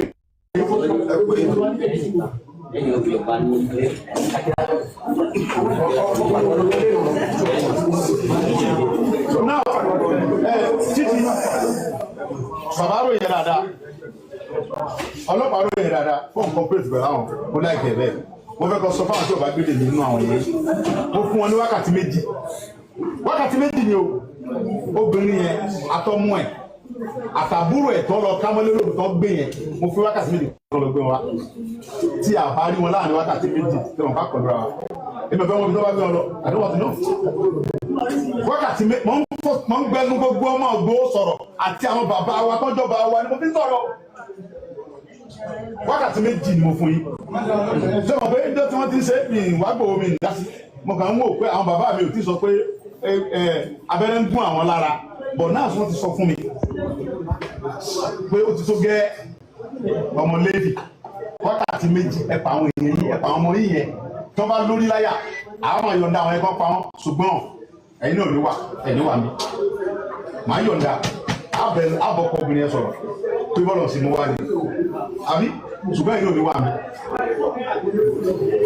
èmi mọ̀ lọ́dọ̀ Ọlọ́run tó ní mí pé àwọn ọmọ iná sẹ́yìn tẹ́yìn náà rẹ̀ mọ̀ bẹ́ẹ̀ àwọn ọmọ iná sí ẹni ọmọ bẹ̀rẹ̀ àwọn ọmọ ìtọ́ ń gbé nùgbùdá alájẹ náà sí nígbà tá a kọ́kọ́ tíráàkì nọ́mbà yẹn ó gbé alọ sí gbogbo wúlé ní gbogbo alájẹ bẹ́ẹ̀ náà gbé sí wọ́n gbé kọ́ńbẹ̀ lóru wọ́n gbé lọ sí baálẹ̀ kọ́ńpà bẹ̀ ló wà báyìí ẹ pé wọ́n bẹ̀ kọ́ gbé wa ẹ pé ọba bọ́ọ̀nì yẹn baálẹ̀ yẹn ẹ pé torí yẹn ẹ sọ lọ́dọ̀ fún ibi tó ní wa kùsànù ìsàpọ̀ àwọn bàbá wa yẹn mò ń bọ̀ mbẹ́ mo búra ló kàn tó ní mi mo ń bọ̀ mbẹ́ anytime from now máa wọnú forest yẹn torí gbà tó ń ti láwọn oníbà gbé pẹ̀lú àlàáfíà yẹn àwọn ni máa bá yín dàgbà á bá yín dàgbà ṣùgbọ́n náà akọ́kọ́jọ́ sọ̀rọ̀ wọ́n wọ́n gẹ́gẹ́ bí àlejò wa lẹ jẹ́ nínú ìlú wa àlejò wa lẹ jẹ́ 100% ó gbọ́dọ̀ ní jẹ́ ti bàbá tọmọ kọ́mọ làálà àlejò wa lẹ jẹ́ lùgbò ń bí báyìí díbí ọmọ rẹ̀ mẹ́kọ̀ọ́ wà very careful díbí o inú bàbá díbí o ẹni màlúwa yẹ o ọmọ kó má sọ ní o ẹ wà very careful táwọn fẹ́lẹ̀ àdébá ń fún yín lówó ẹ wà very careful pẹ̀lú wọn tí fẹ́lẹ̀ àdébá ń fún yín lówó wọn tó ń ṣe tẹ́ ń sọpọ́ sí wọn owó ẹ̀jẹ̀ lẹ́ ń gbà o owó ẹ̀jẹ̀ lẹ́ ń gbà o mo dẹ̀ burú débẹ̀ ọ̀rọ̀ yé mi lọ́tún ó tún yé mi lọ́sì mo kára gan ìjọba mú mi lọ́wọ́ ni o mi sẹ́ra nílọ mo jágbére gan mo fàájì búra mo fi ẹ̀mí mi búra tí ẹ bá gbé ènìyàn wa mo fún 2 hours tí wọn bá gbé wa ohun tí wàá ṣe mo ń sọ jẹ́jẹ́ máa pọ̀ sọ̀rọ̀ tí mo sọ ilé o mo fún 2 hours táwọn ẹlọ gbé àwọn ẹwà tí wọn bá gbé wọn lẹ̀ àlọ́wọ́ ta fẹ́ san o ẹgbà gbé owó yẹn o àti sanwó kankan o ẹ̀yẹ lọ dá owó yẹn jọ láàrin ara kẹlẹ́ òfin wọn yẹn wá fún wa ẹ̀yìn kẹ lọ dá owó yẹn owó táwọn afẹ́ gbà yẹn wọ́n bẹ̀rẹ̀ láti 300 million wọ́n ti sọ̀kalẹ̀ sí 150 million àwọn ọmọ inú rẹ̀ bá wà sọ̀rọ̀ adébọ̀tì ọlọ́wọ́ àwọn alówó ta fẹ́ san ẹ̀yin kẹ lọ wá owó yẹn pé gbogbo Fúlàní dá owó yẹn ẹ lọ gba ọmọ yẹn fún wa àtọmọ àtìyá àtẹtọgbé tán bá pa wọn problem ni. ọ̀rọ̀ bẹ́ẹ̀ lọ sẹ́fìlì.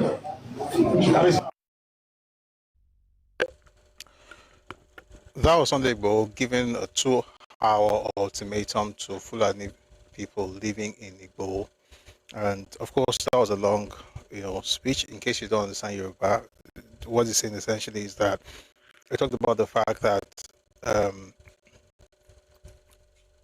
the Fulani or the bandits, who of course happened to be Fulani, had kidnapped some Igbo people, right? One of them, of course, was a pregnant woman, and they also made demands. They asked for 300 million naira. Later on, they reduced it to 150 million. At some point, they named a particular price, and someone went to, took the money to them. Someone went there to take the money to them as a courier, and they killed that person. Then they also killed the pregnant woman, and then they killed another chief. And so he's saying that they've got to warn. So let me just read the transcript here. Warn your children and your people.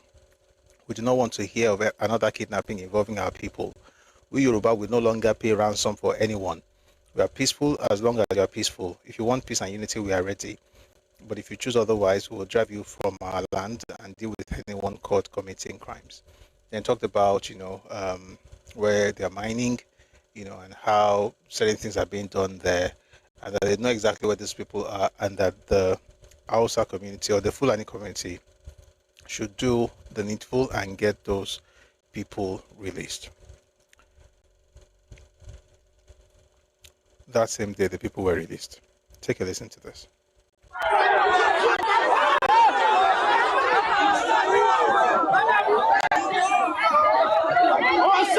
This is from Oyo Matters, the town everybody's celebrating, they're jubilating in the whole town because they brought back the kids that were kidnapped. The other clips, but they also, eventually the real people also went to the GRV Fulani in Igboho, and they also went to Old National Park. And then, by the way, this guard that they went to everywhere is empty. I wish I could show you.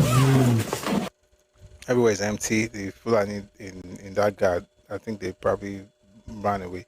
The point is that the Sunday Igboho people were tracking the phone number, and they knew exactly where those people were, and was talking to those leaders to do what they have to do to get those people released. And it's quite interesting that they were released immediately. Now, here's the thing. Yoruba people, we are critical people. Sometimes we can be self-critical, we can be very critical, and that can be a good thing because it means that we all don't face one direction. But it can also be dangerous when instead of supporting or praising those who are doing something, you just want to pontificate and show how much you can analyze events. Now, people have said things like, "Oh, you probably," and I don't want to play people's video because I don't want to make it look as if I'm against certain persons. Oh, he probably planned it, I just wanted us to do something so that it can worm its way back into the hearts of people, and then the government will say that you can do something, and it's just social engineering. I've seen a lot of comments, particularly from Yoruba people, trying to understand what happened, but they're not even trying to understand, trying to explain away what happened. It would be good if you're trying to understand it. I think you have a right to do so, but to explain things away when all you do is speak English does not make sense to me. Here's the thing. Speaking English has its place. There are things I do that Sunday Igboho cannot even come close to. That's a fact. But there are things he does I cannot even think about. And that's also a fact. What that means basically is this.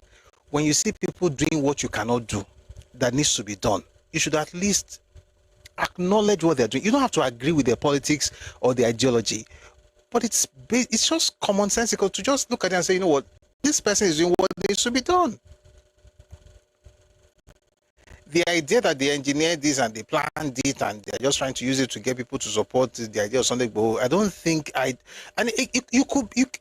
possible that you're right. I just think that this idea that anytime this guy does something, you just want to explain it away as one, propaganda. I don't think it's fair.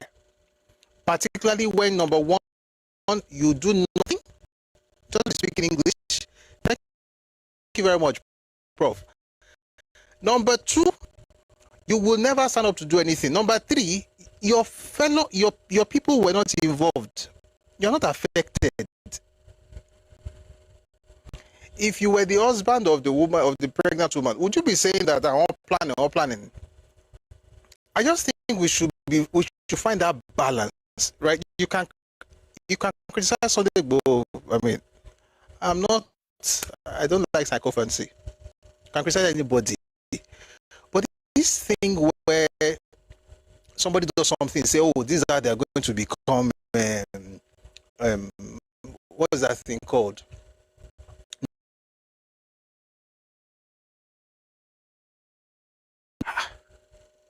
The other day he said he was going to do his Ireko. You say, oh, it's because they're going to give them guns. Does Tantita not have gun in South? The point is there a way to curb and ensure, to curb whatever, their activities, so you be able to curb the excesses? Is there a way to do that? That's a question.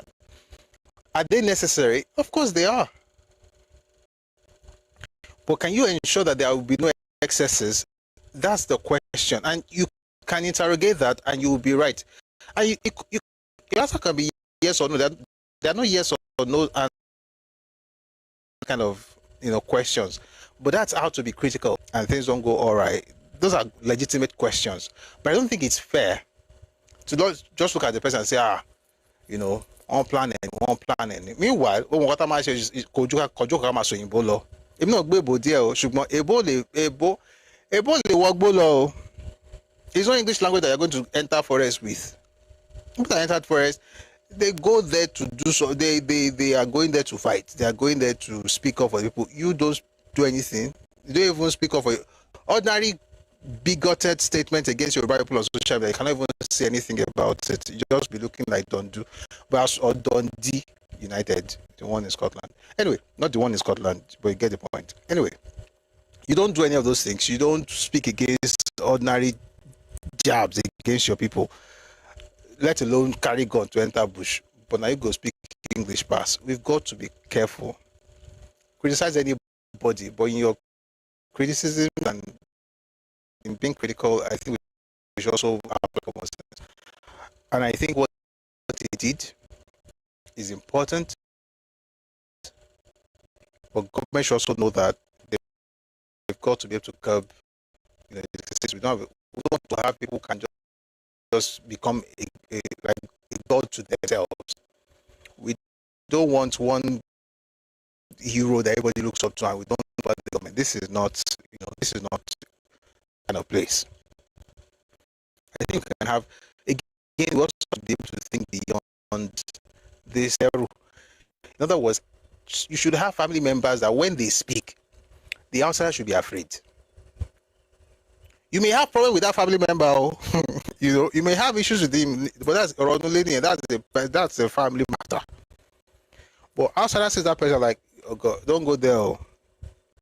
Sit down, may not shout, but there's a person that do. It's important to have people like that in communities and as a people, as Yoruba people. But of course, we also don't want to have supreme leaders. We don't want supreme leader. We don't want Akpashewa. We don't want that in Yoruba land. I'm going to play a video about one thing like that very soon. But before we go on, I want to play this clip. This was a conversation that Igboho had with the leaders of the Hausa community. But this was after the release, which is regardless of what you think about it, I'm actually happy that those people were released. But let's take a listen to this.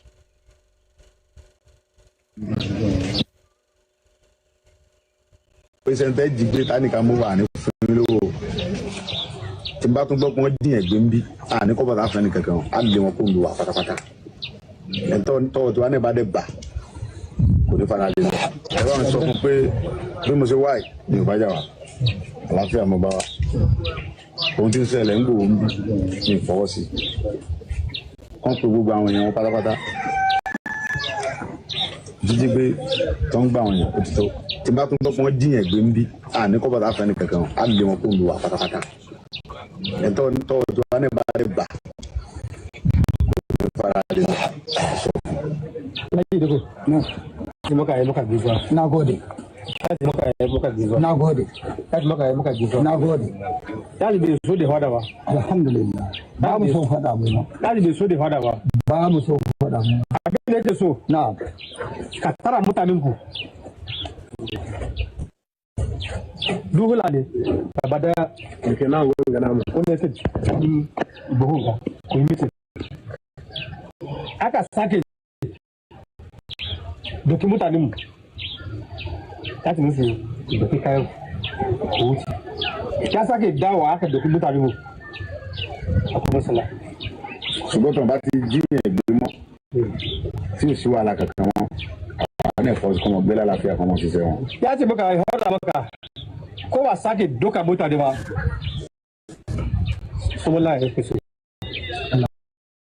Báwo ni wàhálà? Bọ́lá àkà sáàkì dókè bùtù dẹ́gẹ̀rẹ́ rà. Dú Fúlàní Ekiti gẹ̀rẹ́ rà. Kẹ̀lẹ́ sọ fún gbogbo àwọn Fúlàní tó wà láàrin. Wọ́n pé mo ní ó pe àwọn ọmọ rẹ̀ wọ́n fi ẹ̀sùn kan àwọn ọmọ rẹ̀ pé àwọn náà jí ẹ̀gbẹ́ wọ́n ti jalè. Ó pe àwọn ọmọ rẹ̀ sí.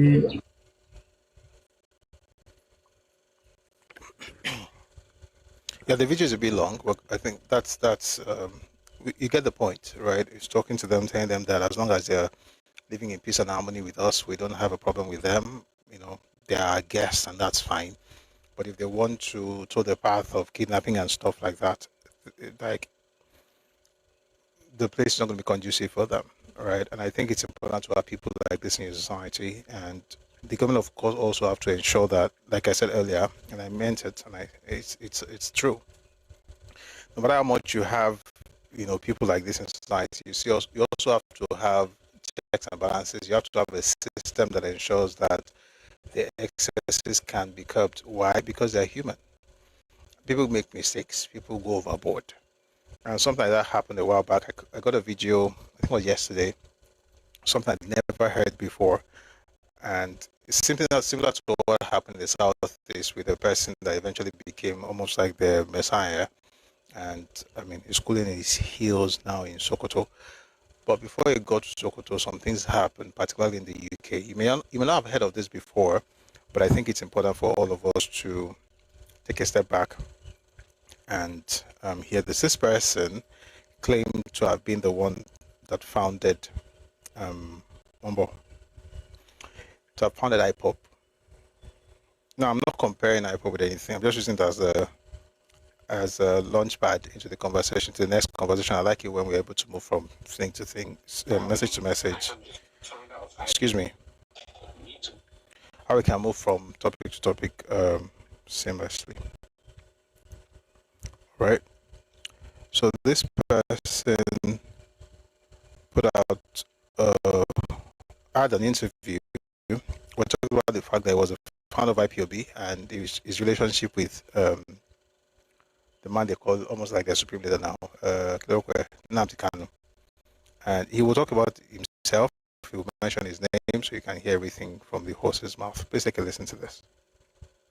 I am the founder of IPOB. You need to know it. You can go on Google and type my name. Just type my name, Emeka Emekesi. I'm the founder of IPOB. Nnamdi Kanu then was with Wazirike. Well, Nnamdi Kanu was not a member of IPOB. I need to let you know this. That's not a member. He was not a member of IPOB. Nnamdi Kanu was a member of MASOB under Wazirike. Then I was in London and started IPOB in London. From London, I came here and filed the case between Indigenous People of Biafra and Federal Republic of Nigeria, the suit number FHC/CS/OW/102/2012. I filed that suit in the Federal High Court between Biafra and Nigeria, and I was coming from London to do this case. That case later was reconstituted as FHC/CS/EN/2019. Now we are now in the Court of Appeal as CA/E/CA, that's Court of Appeal, E as Enugu, 96/2020. We are now in the Court of Appeal. Now that case, I started it in 2012. Nnamdi Kanu, Dr. Tokunbo was one of them. There were 5 who came to me.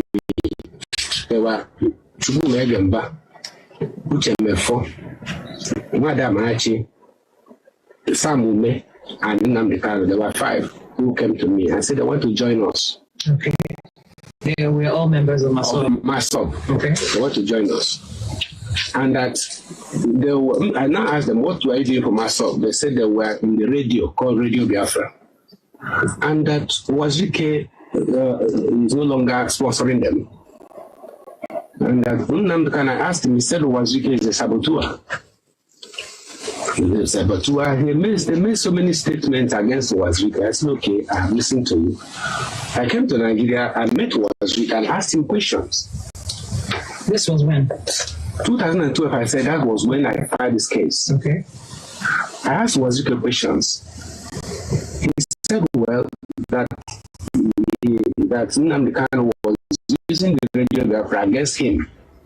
That he was paying Nnamdi Kanu 500,000 every month. And that he now turned the radio against him and was now using the radio to destroy his image. So he stopped paying Nnamdi Kanu. It's okay. Well, we are going to court. Since you people do not believe in the legal method, I believe in the legal method, and that's why our own movement now, we are using the law and politics and diplomacy. He said, okay. But he said, well, that the struggle is like a river. Every person can swim from any side. In fact, that's the adage he used that day. It's like swimming in an ocean. You can jump in from any side and swim. Okay. So we now moved on and filed this case. So I now asked these people from MASOB, okay, what can you do for us? They said they are experts in media work, radio. And Nnamdi was a broadcaster.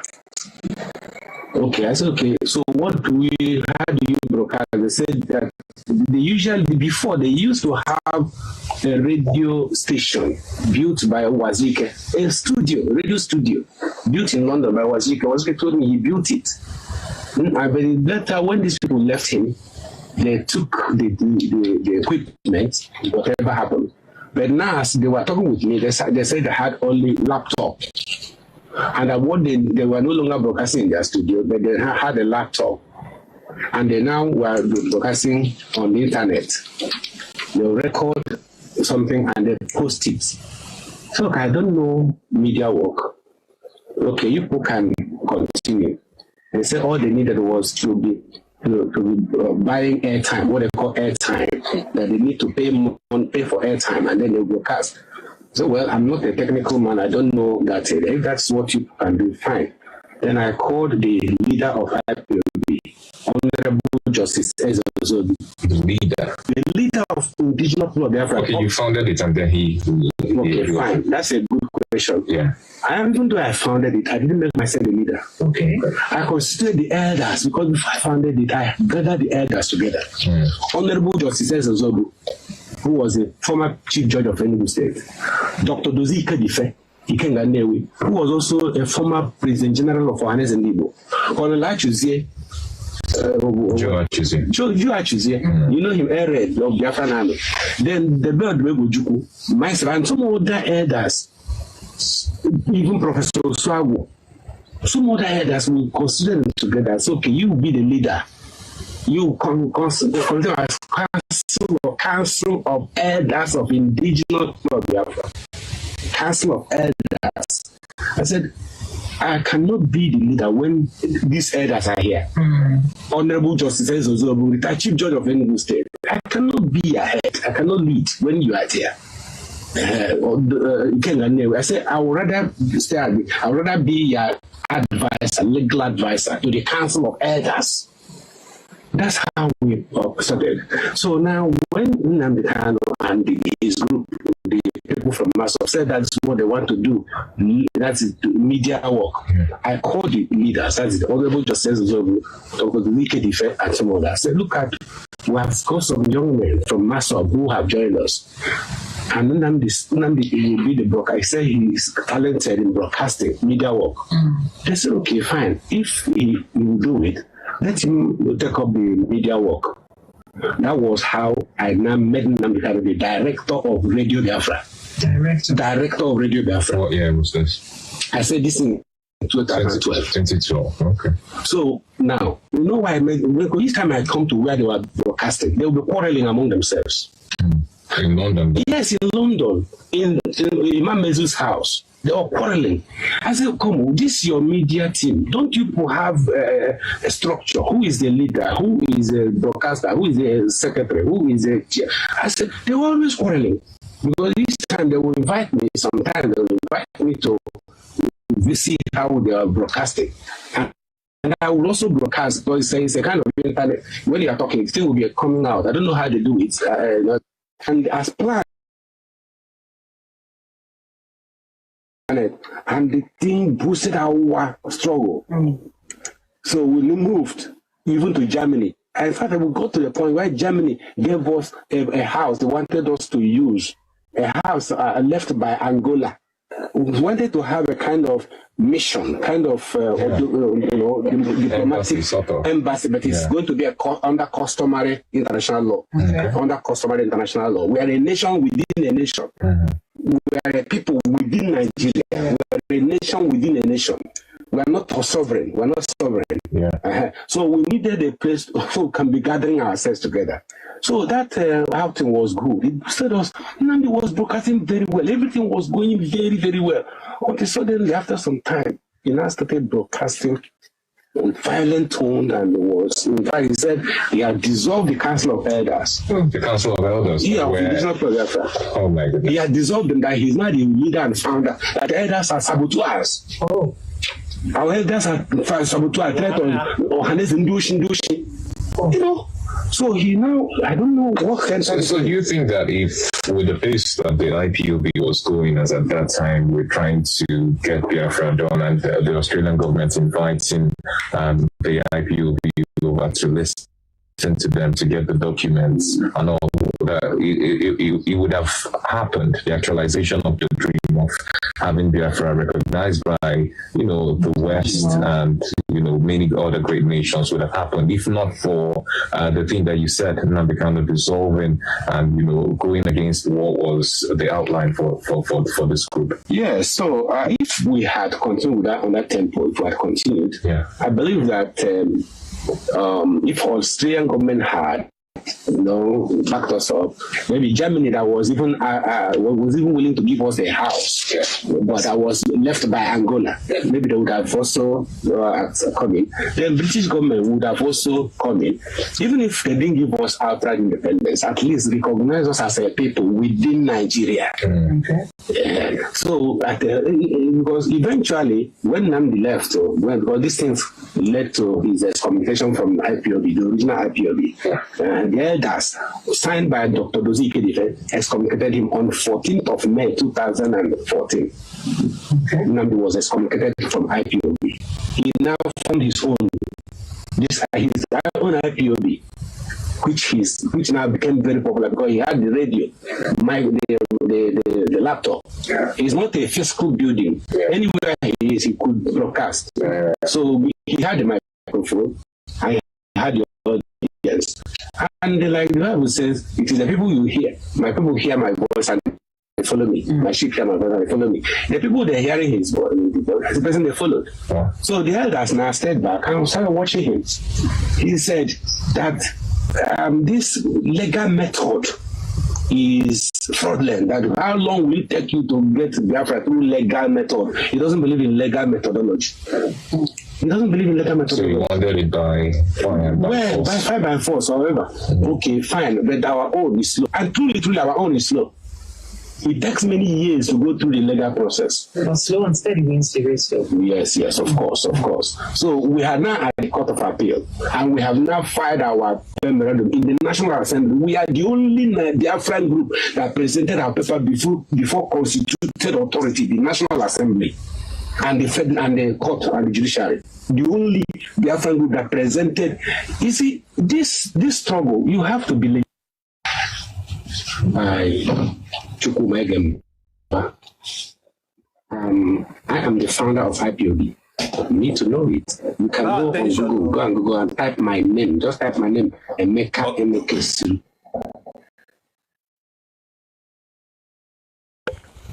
Barrister Dr. Emeka Emekesiri claims to be the original founder of the indigenous people of Biafra, IPOB. though he and the widely recognized leader Nnamdi Kanu lead separate factions.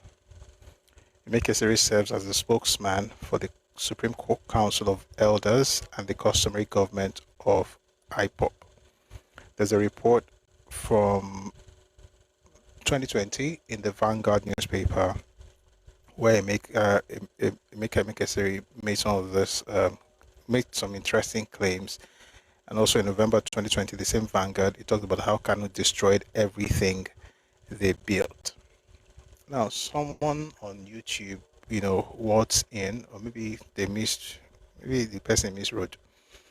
Can't talk about, say, you're talking about Igbo people. I'm a Yoruba man. There's a saying we have, people often say things like, you learn from your experience. Experience is the best teacher. It's a popular saying. I don't think that's how you should live life. If you plan to experience everything, how to learn from all this best teacher, how much time are you going to have in your life from all the mistakes you would have made in order to learn? You can save yourself a lot of time by observing those who have walked that path, and then you can learn from their mistakes. Not so that you can condemn them or whatever, but you can actually make sure that you avoid the pitfalls. We are playing this because of the conversation we had earlier about how to ensure that, yes, you need a person like Sunday Igboho, but you also have to be able to contain them. There has to be a governing structure. There has to be a group of people, the government or whatever, that they're able to say, or kings, traditional leaders, people that can say, sit down there. And here's the truth. If you're a man or a woman, no matter who you are, if you have nobody that can tell you sit down there, you are a danger to yourself. That's a fact. There has to be at least one person in this world that can tell you it's enough, sit down. You may not even like what they are saying, but you will sit down. You may not agree with what they are saying, but you will still sit down. If you don't have anybody like that in your life, I pray that you will find one person, somebody like that in your life. Even if it's just one person, you need it. That's why people talk about mentorship. Anyway, in this particular case, I've never heard of this. I've never even read those reports from Vanguard until after I watched that interview. So just to be clear, I'm not here to talk about the details of IPOB. I could do that, but maybe some other time, not today. But the lesson here is, whenever you see a person say things like, the elders are saboteurs, every other person doesn't know anything, I'm the only one who can lead you, that person is not a messiah. That person is a tyrant. Is the makings of a tyrant. We have to be very careful of them, no matter how much they want us to believe that they have our best interests at heart. I don't think that's what Sunday Igboho is doing. I think what he is doing is trying to, cooperate with other existing security agencies in order to protect your land. So you have some that the people are worshipping, and then you have some who are going out of their ways to ensure that they secure the release of their people. One is being served by the people, the other one is serving the people. They are two different things. That's why when Peter was talking last week and was comparing Sunday Igboho and I was like, this is just nonsense. It's what you do when you know that you have a problem, but you don't want to just go down alone. You have to find someone else to drag down with you, because a man who is down needs not fear any fall. But I hope that we're all learning lessons, and the old trajectory and the timelines of how IPOB became something as I morphed into something else, I think it's a conversation we can have some other time. Learn more. Just check out Vanguard newspaper and read those reports that I mentioned earlier. Although some of those claims are not true either. For instance, Biafra existed 500 years before Nigeria was created.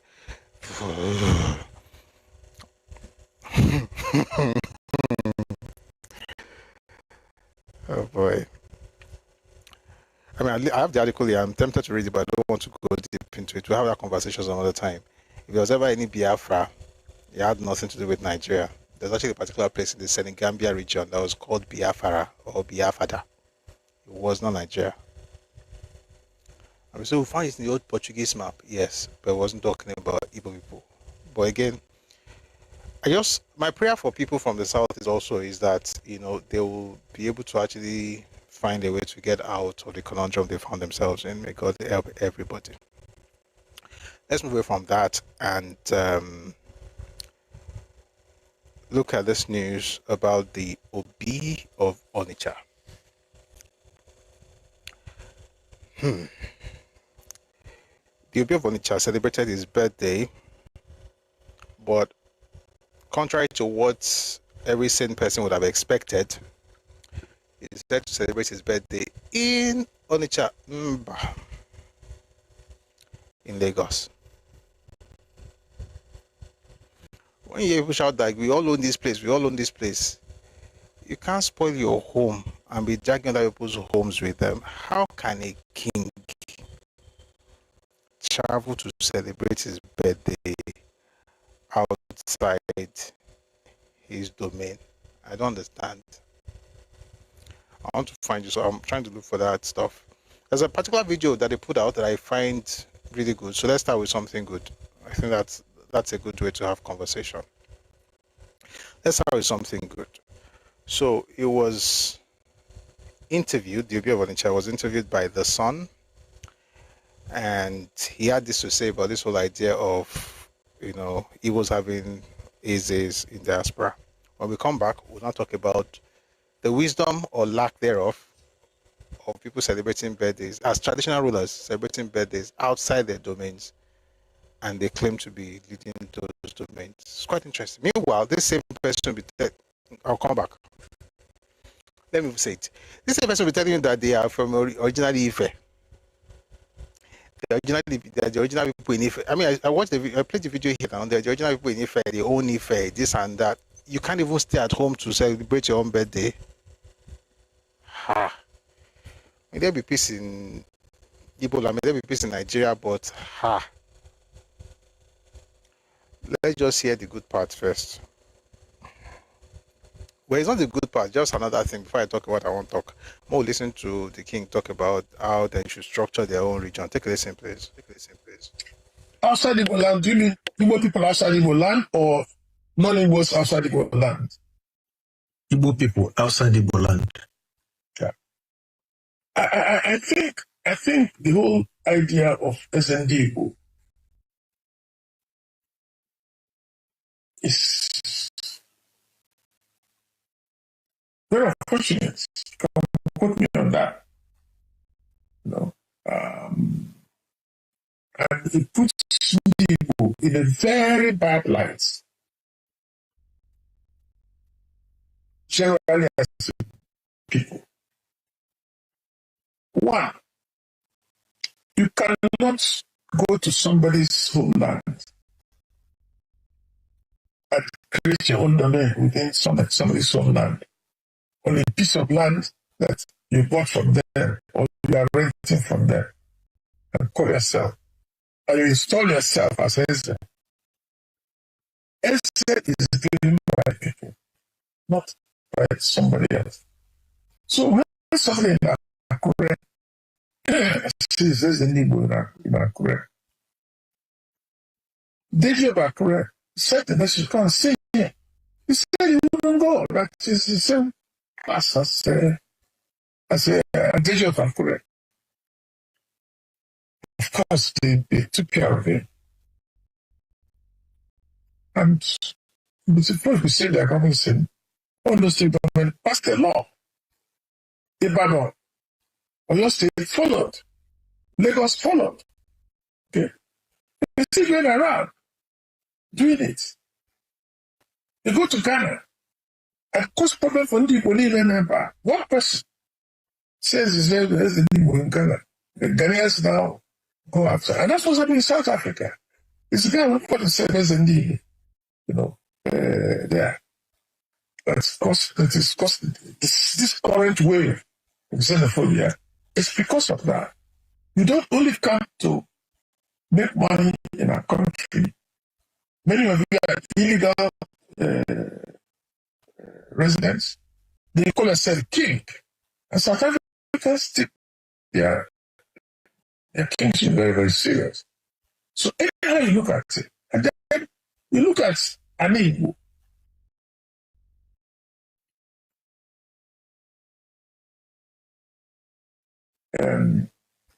Local governments review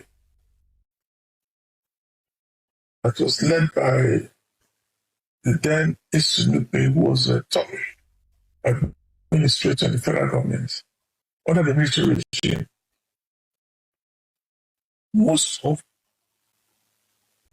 our communities that are Igbo were self-governing without a traditional ruler.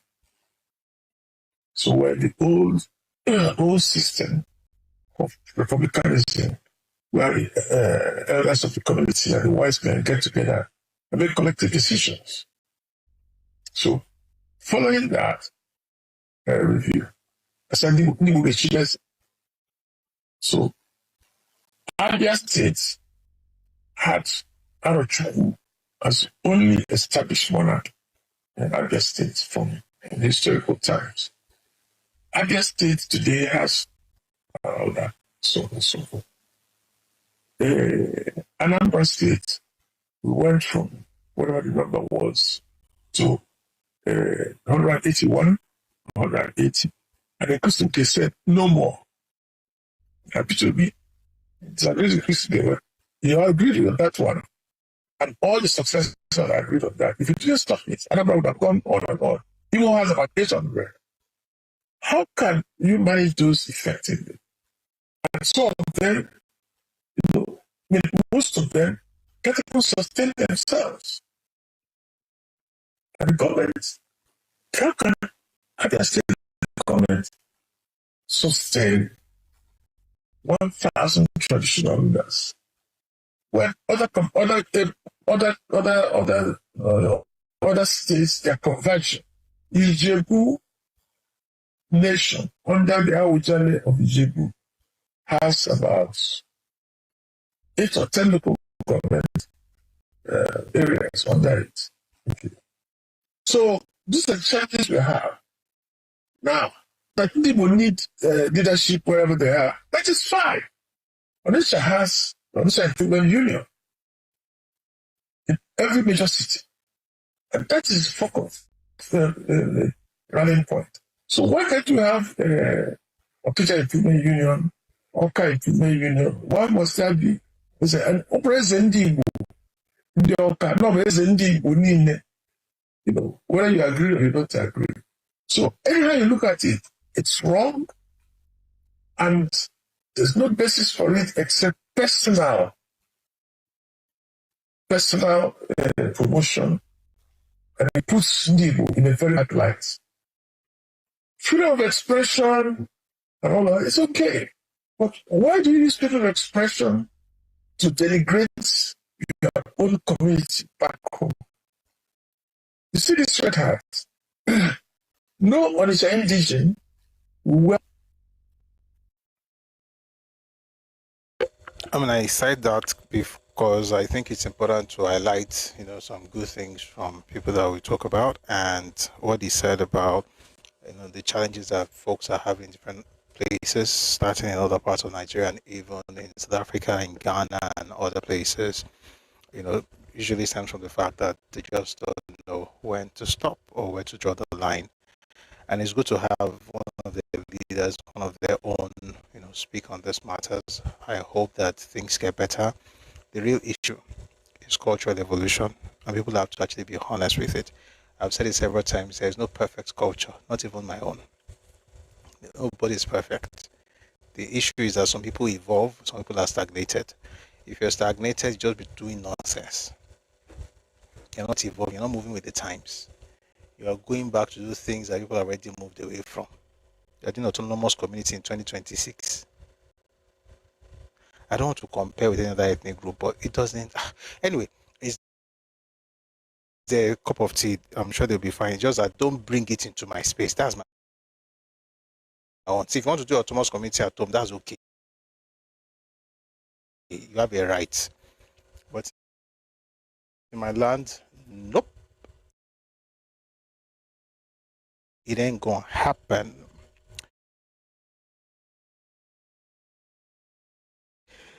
But here is the OB of Onitsha from Punch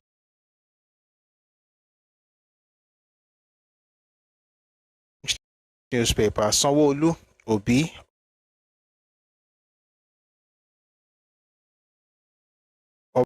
Obasanjo, that's Peter Obi, Sanwo-Olu, Peter Obi, Obasanjo, honor Obi of Onitsha at 85. An elaborate celebration was held in honor of the Obi of Onitsha, Igwe Nemeka Achebe, who marked his 85th birthday on Friday, June 19, 2026, at the Deborah Hotel, Victoria Island, Lagos State. The Obi of Onitsha is also the chairman of the hotel's board. I just went on to talk about all those things. Very nice stuff. I just have a question, Sha, like, why did they not? I mean, it's good you're in Nigeria, you can move anywhere, but it doesn't make the king look too good that he's not celebrating his birthday in his domain. There's nothing wrong with having another party for you in Lagos or anywhere else, but I think people should be able to, kings should be able to celebrate at home. That's what I think. I don't know what you think about that.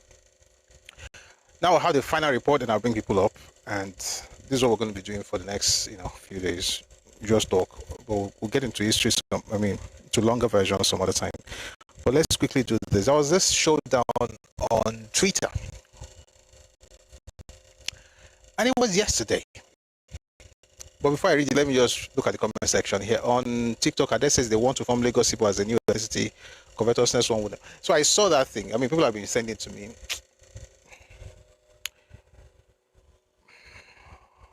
It cannot happen.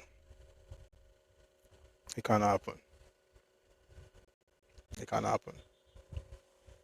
Let's just leave it there. I'm just joking.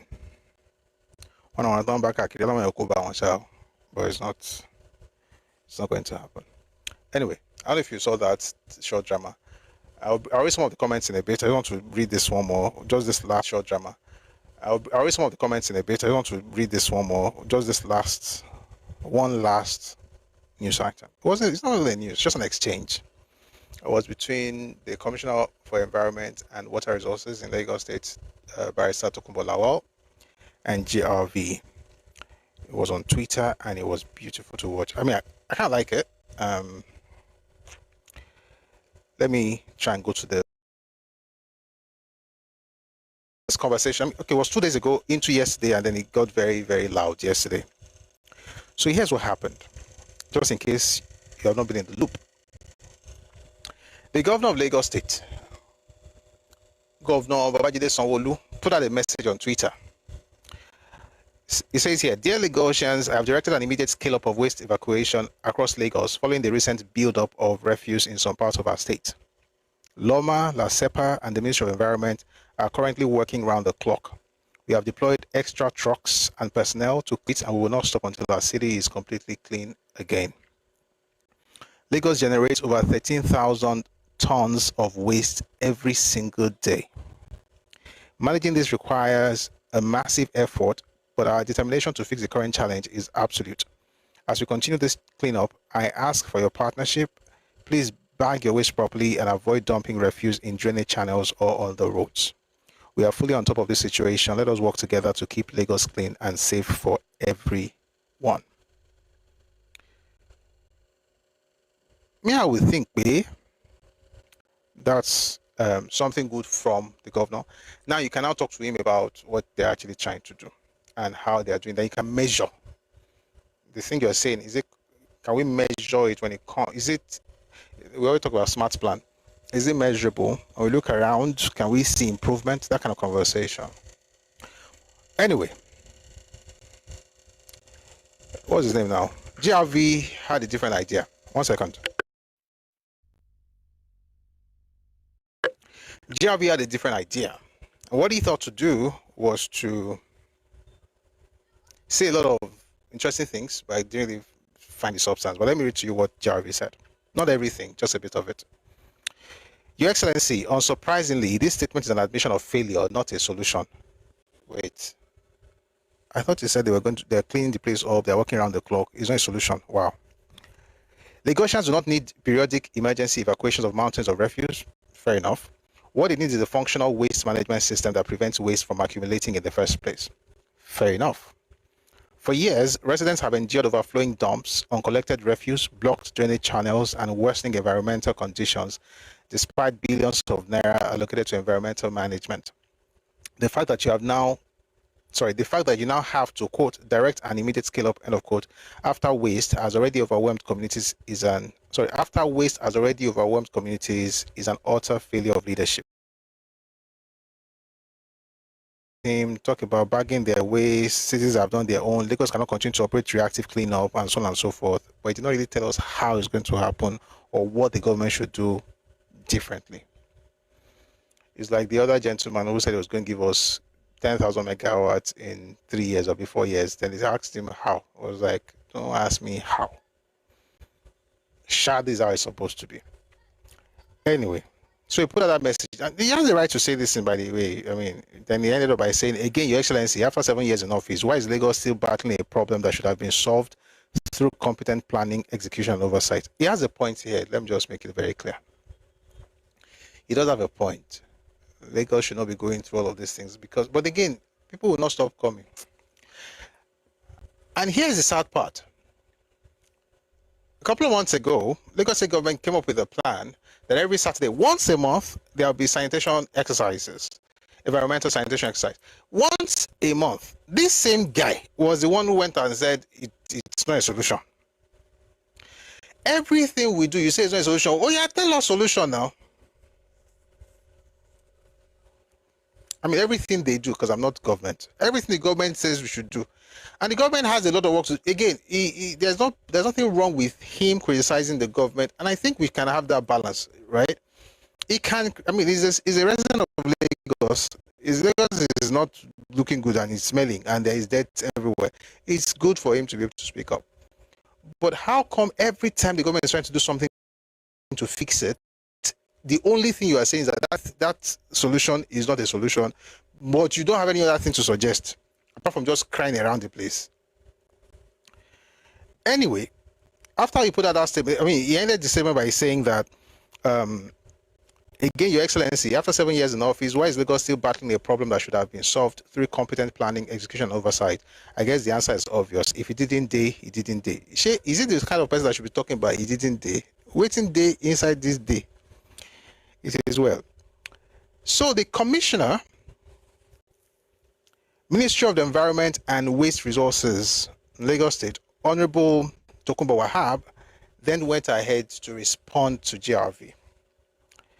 Why am I doing this? There was this bad boost on Twitter yesterday. I'm just trying to give you an intellectual version of it, but oh boy, it was fun.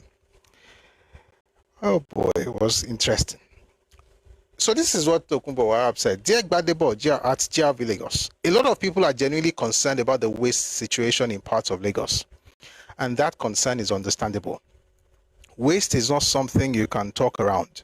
If refuse is sitting on your street, beside your market, close to your bus stop, or inside a drainage near your house, the only thing that matters to you is that it should be removed, and that is fair. But it may also help to explain the scale of what is being managed and what is actually being done. Lagos generates about 13,000 tons of waste every day, not weekly, every day. Oh boy, that's a lot. In May alone, Loma and PSP operators evacuated about 418,500 tons of waste across the state, which comes to an average of about 13,200 tons daily. That is not a small operation. It involves hundreds of PSP operators, public waste teams, transfer and disposal operations, street sweepers, enforcement teams, customer service staff, drivers, loaders, supervisors.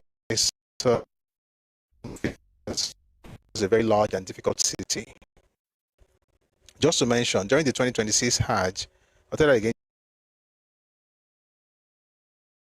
authorities announced that a total of over 400, this is total waste generated by pilgrims all over the world in 5 days. 400 tons of waste. We're in Lagos now, 13,000 on a daily basis. Oh my God. But this one had 472 tons in 5 days. Still, nobody is pretending that everything is fine everywhere. Some communities have had delays. Some PSP operators have not performed well. Some routes have grown beyond the capacity that was originally assigned to them. In some areas, I mean, he just went ahead to explain all the reasons for the problem, right? And then it says there's also a daily black spot operation that many people do not see unless it is happening near them. Loma clears 3,000 black spots every day across 57 roads. These are the road medians, market edges, illegal dumping points, bus stops, setbacks, and often the hardest parts of the job. This is why enforcement has become more serious. In 2025, Loma recorded 1,023 incidents of illegal dumping and other waste violations across the state. Out of these, 447 cases were referred for prosecution. Maybe to stop people from dumping things around the place, Abby. The surveillance teams also identified 431 scavengers and reconciled 145 properties with the assigned PSP operator. So he went on to explain things like in details, went through the trouble to explain all of this. Then talked about the bigger reform, which is infrastructure, saying that Lagos cannot continue. This is still the Commissioner of Ministry of Environment. Lagos cannot continue with the old collect and dump model. That is why construction is ongoing for transfer loading stations to replace the old landfill operations at Olusosun in Ojota and Solus 3 in Igondo. This will be supported by material recovery facilities in Korodu and Badagry, so waste can be moved out of the center of the city to modern facilities where it can be sorted, recovered, recycled, and repurposed. So it really went, I mean, it's a lot of Turenchi, but it makes sense. I'm not saying Turenchi as a way to, discard it. I think it's actually brilliant. He mentioned that the Olusosun system is expected to move about 2,500 tons of waste daily to the Korodu MRF, while the Solus 3 side is expected to move about 1,500 tons daily to the Badagry recovery facility. Now, this is serious, right? It's serious, and it's not good that Lagos has to deal with this kind of wala, right? Interestingly, oh dear, no, I made a mistake. Interestingly, this is not new, right? Like the traffic problem that Lagos has had a waste problem for a very, very long time. There's a news report here from Archive. There's this organization. They're doing a fantastic job archiving old newspapers. They're doing very well. It's called archive.ng. Doing very well. So it spells like archiving. So it's archive.vi.ng. It's very nice. They have very cool stuff. So there's a report that they put out, around that same period, talking about how in 1999 refuse was all over the place in Lagos. Lagos State was stinking, and this was when President Tokunbo was governor at the time. So this problem has always been there, and we know what happens when you're going through Olusosun through 7-Up. Like things can get very smelly. So it's understandable that people would criticize the government and criticize the Ministry of Environment and say, what are you doing, and say all those things. But I think it's also important to support them. So what I'm doing is not to say, okay, Lagos is smelling nice, everything is lavender. No, it's not. But number one, we people, citizens, individuals, residents, stop leaching the whole place, stop putting things on the road. They've been catching people by the way, which is good. By the time you do community service, you have to be correct. So people should stop dumping, right? People should use the proper whatever. However, the government also has to speed up all these plans they say they have. Good plans. So, but I think that this was a very good exchange. It was a very good submission from the Minister of Environment and Water Resources. However, Gbadebo now doubled down, and this is what he said. Mr. Wahab, impact is felt, not explained in 1,578 words. Your plastic policy has failed. Your environmental policy, if one truly exists, has been ineffective. Your waste management policy has been an unmitigated disaster. The only area where you have consistently delivered is the demolition of the hard-earned properties and livelihoods of ordinary citizens. Not to mention your bigotry and gaslighting. You have lost the moral authority to remain in office. You should resign today. Abba, kilagbe kileju. How did Gbadebo or GRV now? Because they're going to change his name very soon. In this reading, how did GRV move from being passionate about the debt and the environmental condition of Lagos State to the fact that the man is talking to is doing well in bigotry and gaslighting?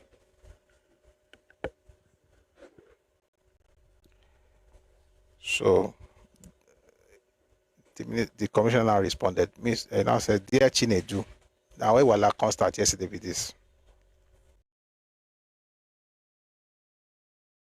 Chinedu, I asked online, and then people just started comment. But then now attached. Now attached places where GRV, for instance, in 2021 says something about somebody had put out a message saying Southeast people are now living in perpetual fear. Dissenting voices are either threatened or be killed. This is fear. It's not obedience. It was responding to Nkena saying Nnamdi Kanu is not even Nigeria, but if you think people in Southeast don't listen to him, think again. Let me just explain what's happening. A lot of stuff. Here's the thing. Nkena posted something on Twitter saying that even though Nnamdi Kanu was not in Nigeria in 2021, people were still observing the sit at home. A Yoruba man now said, I mean, maybe they just thought they were discussing Nigerian issue. Because again, now went and said, you know what, this is actually fear. Like, this is not how people should be living. But it wasn't condescending or anything. Wadebo then went to respond, fear that what? IPOB will come and shoot up their shop. Even when above Lagos threatens to drown or NURTW and thugs. Biafra Day is a day to be acknowledged and respected. So essentially, GRV supports Biafra, supports the agitation, and in a conversation that had to do with Sitatomi was okay with the fact that the shops are shut down. Anyway, this commissioner, I keep calling him minister, maybe he'll become a minister soon. This commissioner put out that image and some other images that showed GRV supporting, Biafra and IPOB and Biafra specifically, and also saying Yoruba were the biggest victims of Madam Tinubu. Let me even read this one slowly. So he said tomorrow people will ask why people are mobilizing for a Biafra. Then he says here, this is actually quite interesting. The Yoruba were the biggest victims of Madam Tinubu's kidnapping, human trafficking and enslavement network. In the British attempt to end human trafficking and a ruthless opposition to it, she was exiled from Lagos. Let me say this. Unless you're not a proper Yoruba child, there's nothing to be ashamed of as far as Madam Tinubu's story is concerned. Nothing. She sold slaves, yes. I don't talk about it today, maybe another day. Because I don't understand this nonsense. We want to judge the past based on your own experience of today. A person can do something that's wrong. For that time, it was okay. So, anyway, this clown, Shah, said what he said, and they called him Chinedu. And the people started saying that, oh, the commissioner was a bigot. Why are you calling him Chinedu? A lot of people were calling him bigot, Shah, for calling him Chinedu. Me, I was like, Shebi is his name. Why can't you call him his real name? After all, he's calling people bigots, and you could have just had that conversation without having to come into bigotry. I say all of that to say this as I wrap up and bring people up if you want to come up. We have to learn to stick to ideas when it comes to engagement, when it comes to conversations, right? When it comes to Lagos, and this, which is what this whole range is really about. When it comes to Lagos, things can be a lot better. But you cannot, as a human being, go against every policy of government, criticize everything they do, including monthly sanitation that will end before 8 a.m. I'll be 8 a.m. Everything is over. You can maybe 8 or 9. You can walk. You can go out. Yeah, but just there to be throwing darts. I don't think that's how you build a society. So I'm saying that while the government is doing what they can, we should also do what we can, and the government should also make sure that they're actually going very fast. This is 2026. This is 2020. Surely there has to be. I don't know, right? They have plans, but what does it matter? Plans are different from real action. So the government should do what they have to do, make Lagos clean, and let's have less smell. Thank you very much for listening to all of that for today. Now we'll bring some people up. We have some feedback. I'll read some of the comments, and then we'll call it a day. All right. But let's have some people. We do have. Let me see. There's Bumblebee and John. Miss John, I'm going to bring you up. Please, as soon as you get up, please mute, and then I'll call on you to speak. Thank you very much. Let's look at some of the comments here, beginning with YouTube and Facebook. Ibo Jinodo, I see what you wrote there, but it is interesting. I won't read it. Good morning, Mr. Sunday Larry Ray on Facebook. Olani, Ms. Olani on YouTube as well. Thank you very much for talking to the clown in the comment section. Oh no, you come back here, code serious. Let's. But why do you guys spend so much time writing nonsense here? Could you not do something else that would probably better your life?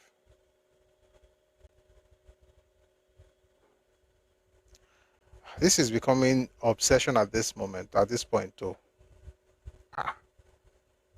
John Vaughn, thank you for joining us. I'm sorry guys, I'm sifting through nonsense. There's a clown here, a couple of them actually. I'll take ball.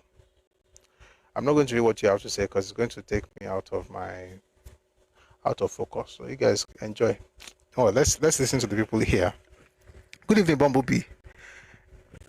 Thank you for joining us. Welcome, Good evening, Prof. Thank you so much. I think the Liverpool anything as usual. So,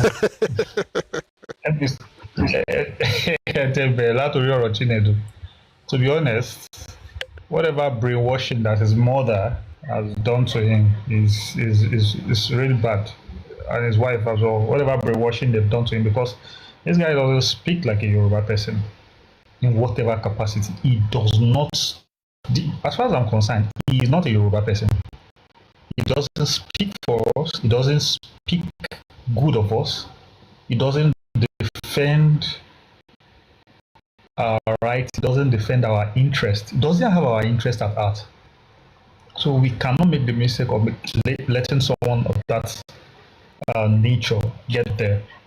So let me just move on to Sunday Igboho's matter, and the matter in Igboho community is quite terrible. And this just basically buttresses what everybody has been suspecting. There's complicity in this whole matter. The Fulani in those neighborhoods are appearing to be complicit with the Fulani terrorists. It seems that like they touch base with them before they begin to oppress the communities around them, because they are in the bushes. They are the ones that know how to navigate those bushes. They are the ones that have the paths where they move around with their cattle and everything.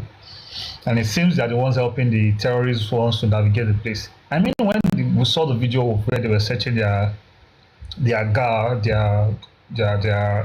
dwellings and all that, it seemed the guy had a throne there. It appears that the guy has a throne there. The communities. And I think the only way forward, they should get out of our forest. Kick all of them out of our forest. If you want to live with us in the town. Come on for jury. Let's be seeing ourselves face to face. Why are you in the bushes? Nobody sold land to you there. It's not your land. Get out of the place. Come to the town. If you want to go,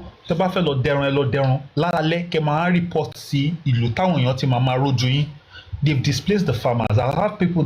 I had a family friend that was farming watermelon in Oshogbo. These people destroyed this watermelon farm. The guy was just waiting for the crop to be a little bit bigger and a little ripe, and he wanted to wait for a week after the whole thing was due for harvest. These Fulani people brought cows into his watermelon farm. They were using their rod, they were using it to smash the watermelon and feeding it to their cow. Same thing, I have a friend that was farming in Ogun State. These Fulani people came, they destroyed his corn farm. They are chasing the farmers away from the farm. So this is a very, very big problem. We need to nip it in the bud. In fact, I think where we should start from is the state police. Toba incorporate state police, and make sure they enforce it. That's just my own opinion. They are complicit. There's no hiding place for them anymore. So even if they are not complicit,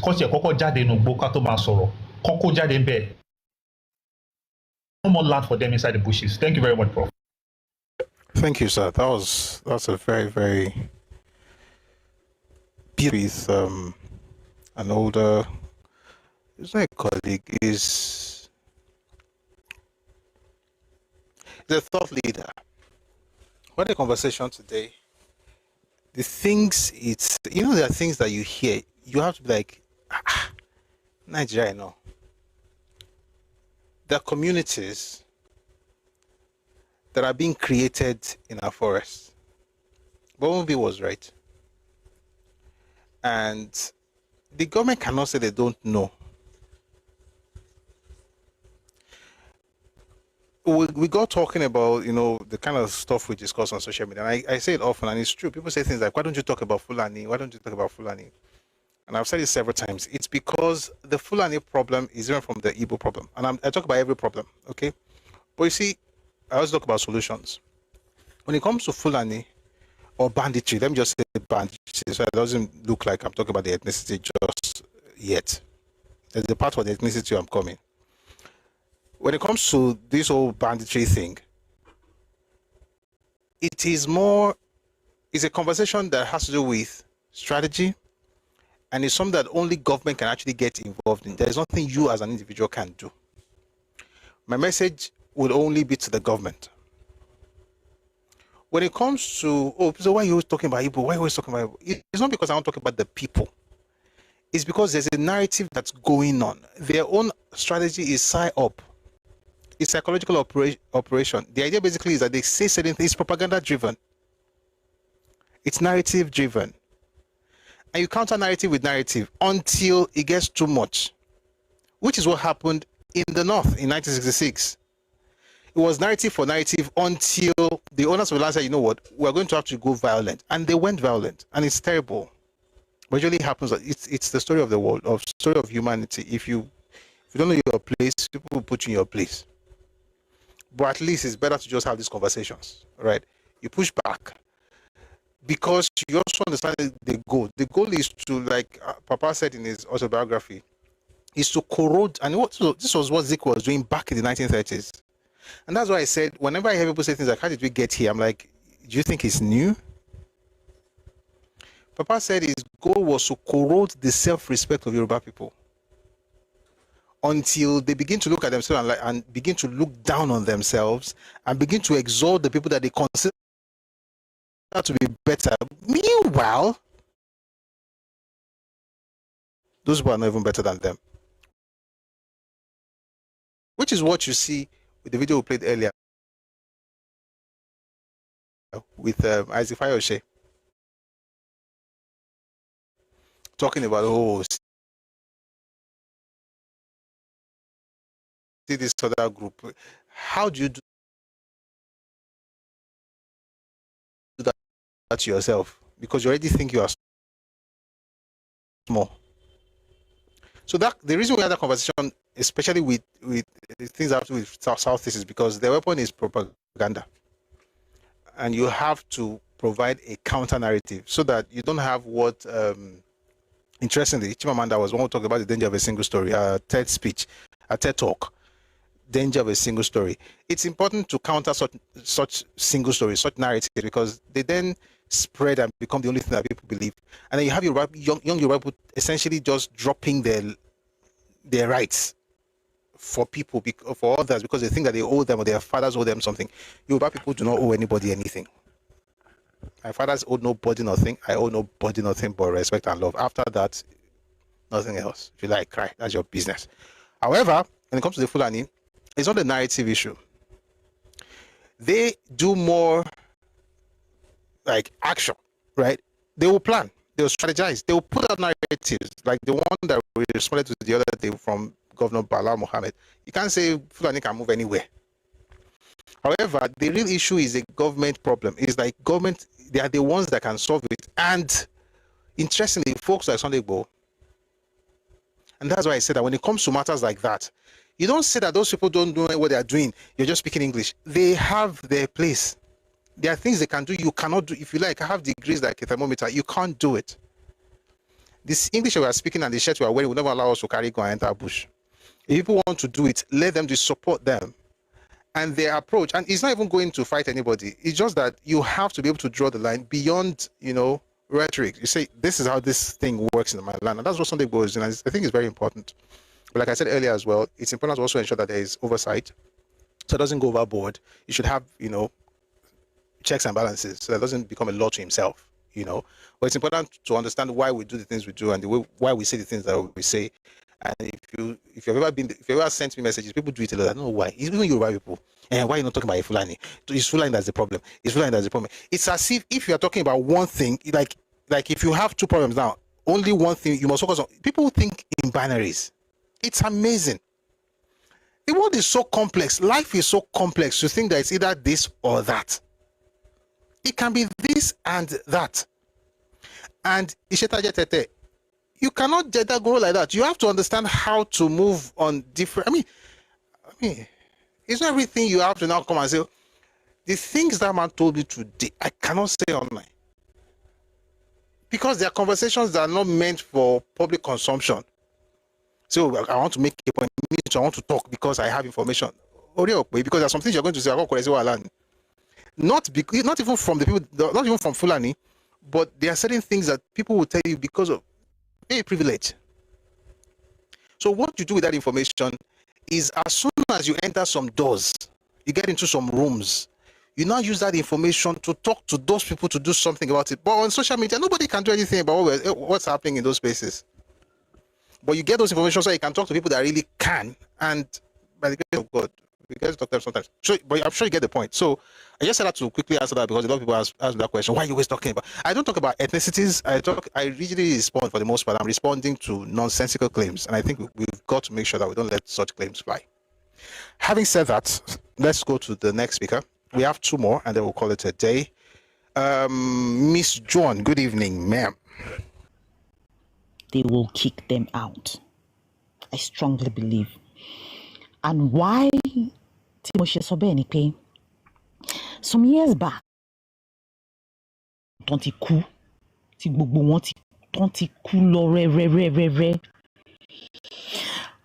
they took that action because they didn't want such in that area.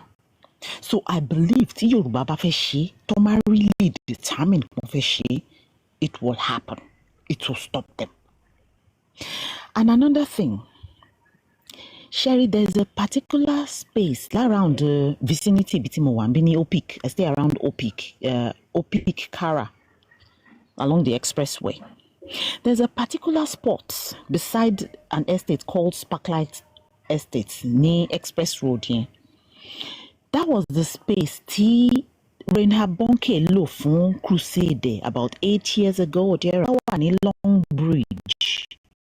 Ibi ton pe ni Long Bridge yẹn tẹ́ bá wà ńbẹ̀ no moto tẹ́ ń wo side bíbẹ̀ yẹn ẹ máa rí hut wọn bí ton fi pákó àti páànù kan náà kan wọ́n ti pọ̀ ńbẹ̀.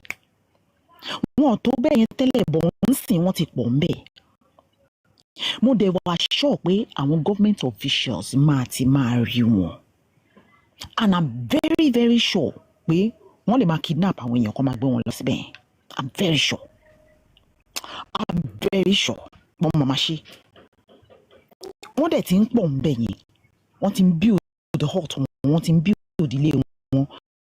Ẹ mọ̀ pé àwọn ò ní ìdá ti wà níbi sitting tí wọn inú igbó nílé wọn. Ilẹ̀ yẹn ò kì í ṣe lẹ́yìn. What are you doing there? And why will you take so long fún àwọn government officials láti lé wọn kúrò ńbẹ̀? That is another thing. Sherry, this case, this Isaac Fayoshe case, I don't listen to that guy. Because to me, one, what I pay, his only agenda, boya, he's just, he's not a serious person to me.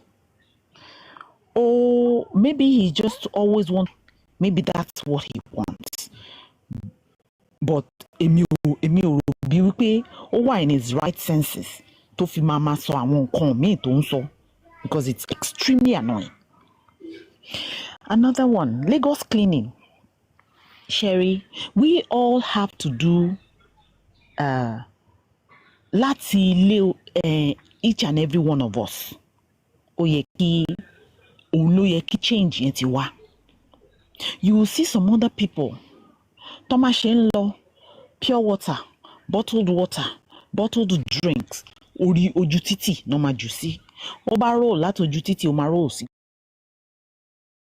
gutter.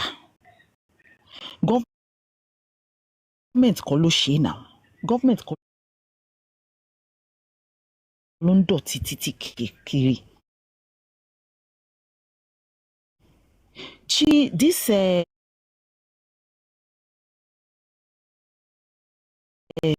Chinedu, Chinedu. Bọ̀bọ́ Chinedu yìí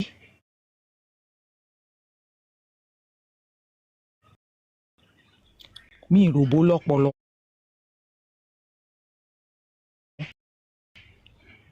Ó kàn ń sọ̀rọ̀ ní tiẹ̀. Kò dẹ̀ surprise me. I'm not di anything nílẹ̀ Yorùbá yìí. Àfi tó bá dẹ̀ jẹ́ wípé ọmọ àlè làwa Yorùbá nìkan ló kù. Because this next election yìí, in fact, ṣe rí tí bá sọ bínú mi ṣe rí fún wọn, next year gbogbo wọn máa kúrò nílẹ̀ Yorùbá. Tí bá sọ bínú mi ṣe rí fún wọn. Because gbogbo all these stories I'm hearing, ó máa ń piss me off, ó máa ń really múnú bí mi. I wasn't like this before, but recently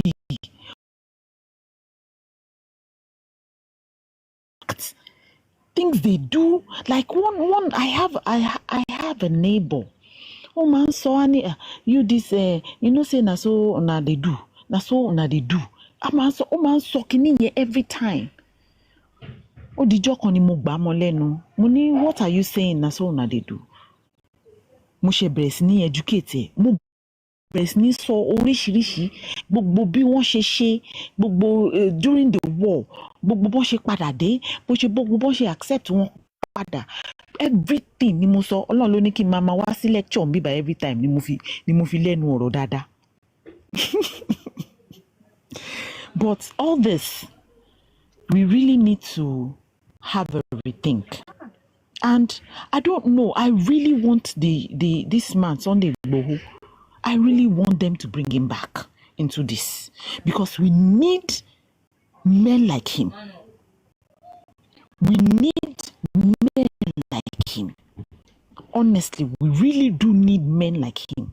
And until the revolution yẹn bá ṣẹlẹ̀, àwọn èèyàn ò ní mọ place wọn. Until the revolution yẹn bá ṣẹlẹ̀, làwọn èèyàn tó máa mọ place wọn. Because it has to happen. I don't know how, but it has to happen. That's all I have to say. Thank you so much.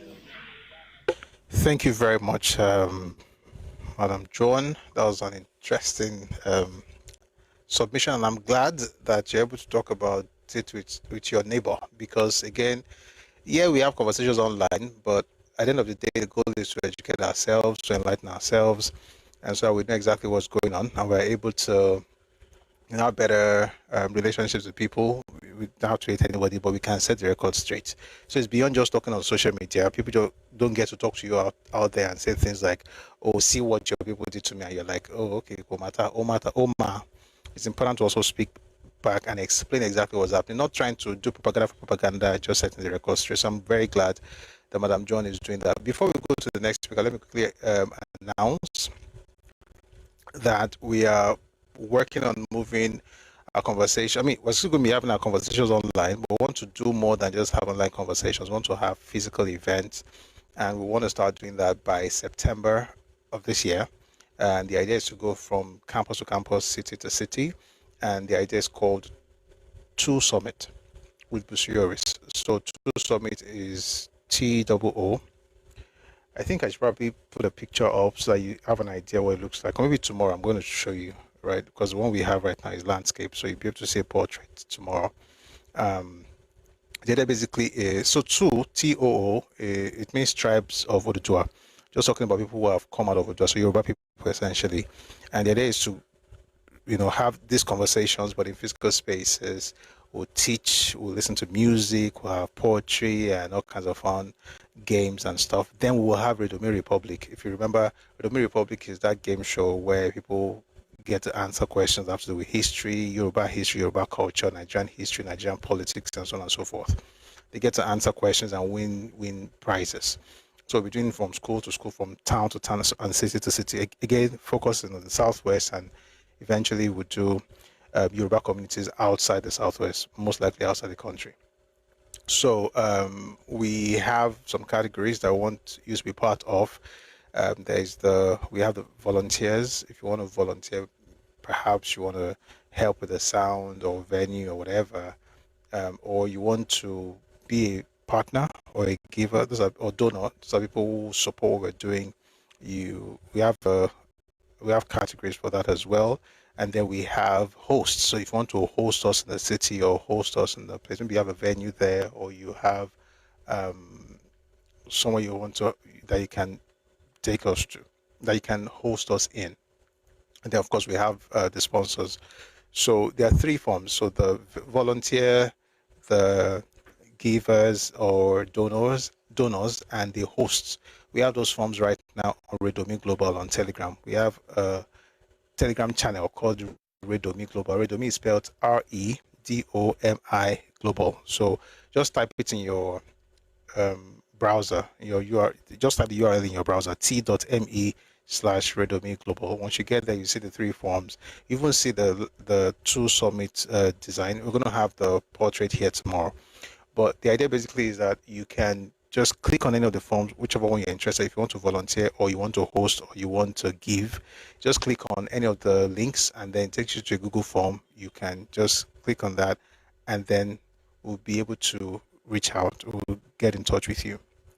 Also, there's another package we have for sponsors. So if you or someone you know would like to partner with us, in other words, so donors are people who want to support what we're doing, just because we're doing something great, they want to be part of it, whether you're an individual, NGO, whatever, or your organization, even your company.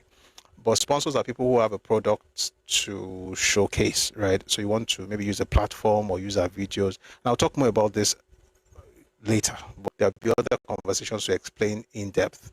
This is June, but the summit will kick off in September. This is 22nd June to kick off in the middle of September. So we're going to have a lot of time to prepare. And then once we start every month, back to back, from school to school, from city to city, we want to get the message out there. We want people to become more enlightened, more culturally aware.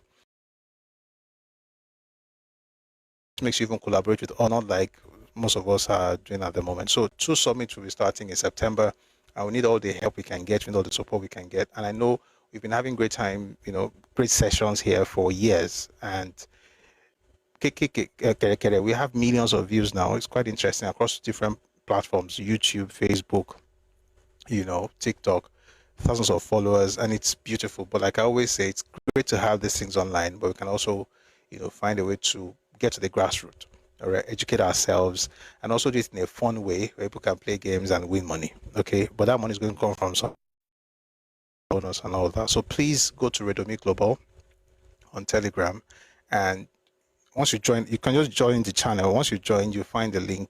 The links are there. Just click on whichever one you're interested in. And if you or someone you know would like to sponsor, please reach out to me on Telegram at Busui Oris, and then I will send you the brochure that has the sponsorship proposal and the package. Thank you very much. I'm going to talk more about this in the coming days, because I think it's important that we have these conversations that have to do with history and our culture and our politics and our future, and even the things that the visions of our fathers, and perhaps it will be a generation that will get to birth those visions, and that we can come up with new dreams for our own children. All right. So thank you very much for listening. We're going to go to the next speaker now, or the final speaker for today, and that will be Madam Mimi Joseph. Good evening, Madam Mimi. Good evening. Good evening, ma'am. Good evening, everybody. Yes, ma'am. Yes, sir.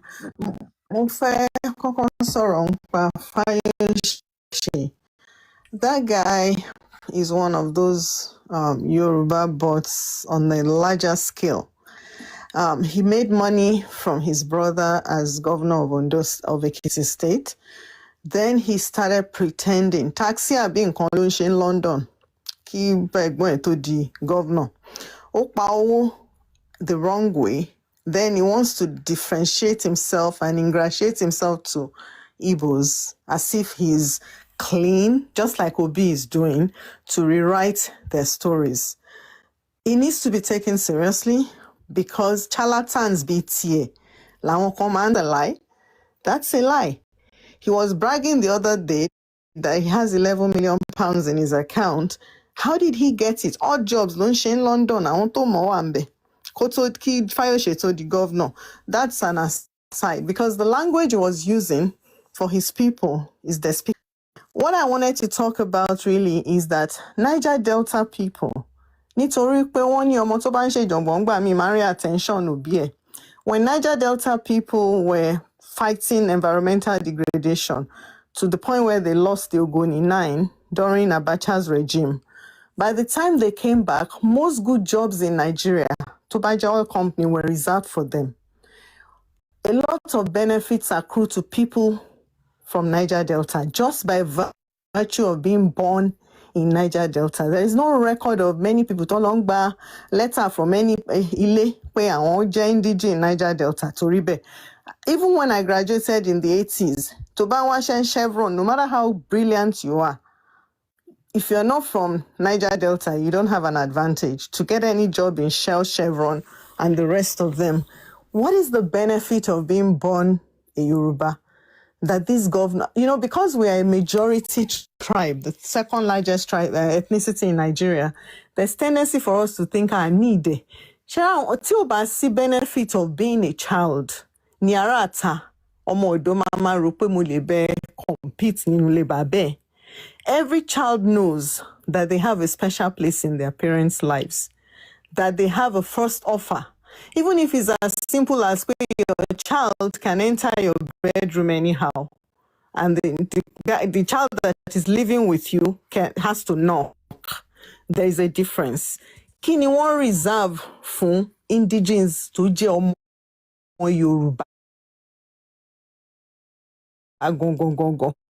There has to be. There are benefits to being a Niger Delta person. There has to be that. Yorubas have never really been the type to demand in Nigerian context. Won't agitate for anything. They just go about peacefully to the point where 25%, in my own estimate, I don't have data for this, 25% of Nigerians live on Yoruba soil. And that's unfair. There's really no benefit to being an indigene of Yoruba land other than what you make for yourself. So these people now come from outside. I'm doing better than you because I came to Lagos. Some stupid talk like that. There has to be. So we need to press on the governors of each Yoruba state. So that happens, these people that think they can just come with a suitcase to Yoruba land and become what you are, they'll see that there's already a leg up for you. And that's done even in America.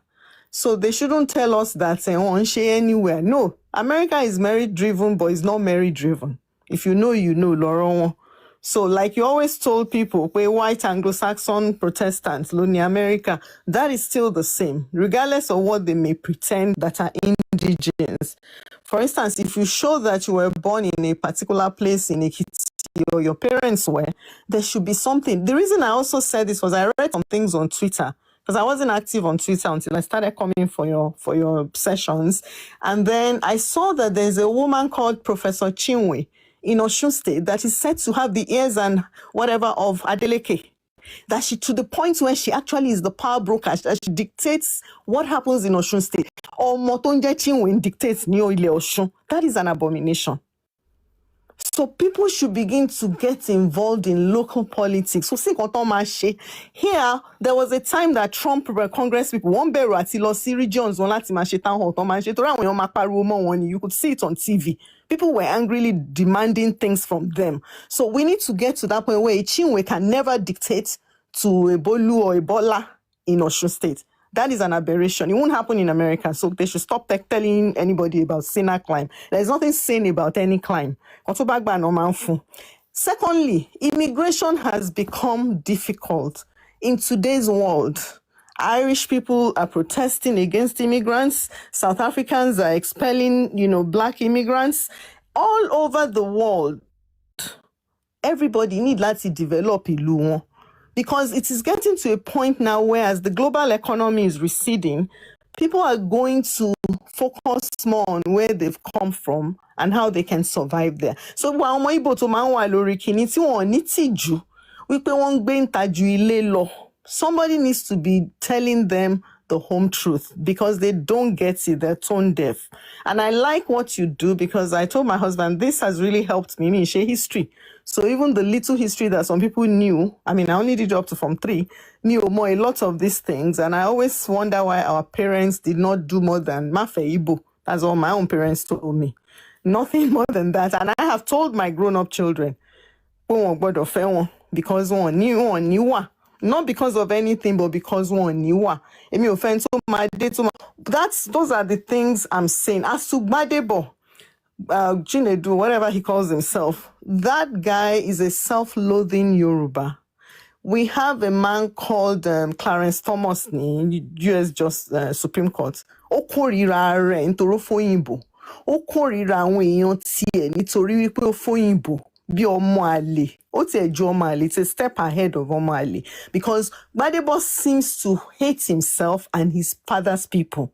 So whatever be the case, what I've noticed about àwọn tó fẹ́ wọn àbí tó jẹ́ pé màmá wọn, in some instances they're fair, their moms did not brainwash them, but in many instances it is natural for a woman, a child to tend towards the mother's people.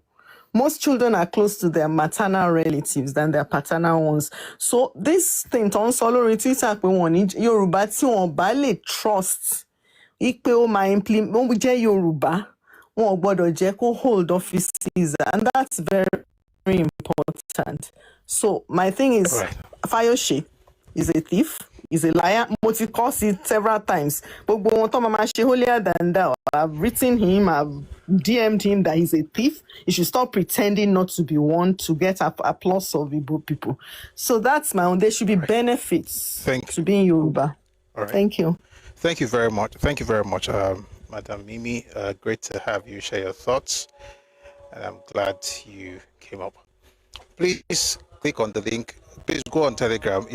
Madam, in fact, that's one of the reasons I wanted to reach out to you earlier. Please go to Telegram, Donate Global. Let's all, join and, support the 2 Summit.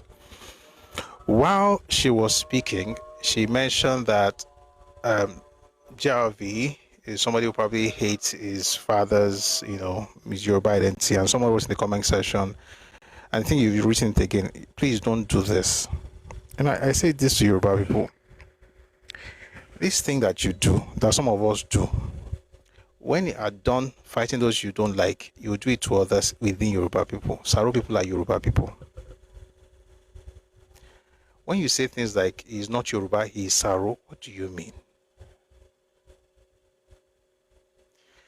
See, there's nothing like Yoruba Saro. What does that mean? Are you telling me that Jai Crowder is not a Yoruba because he's Saro? Because Jai Crowder is literally Saro.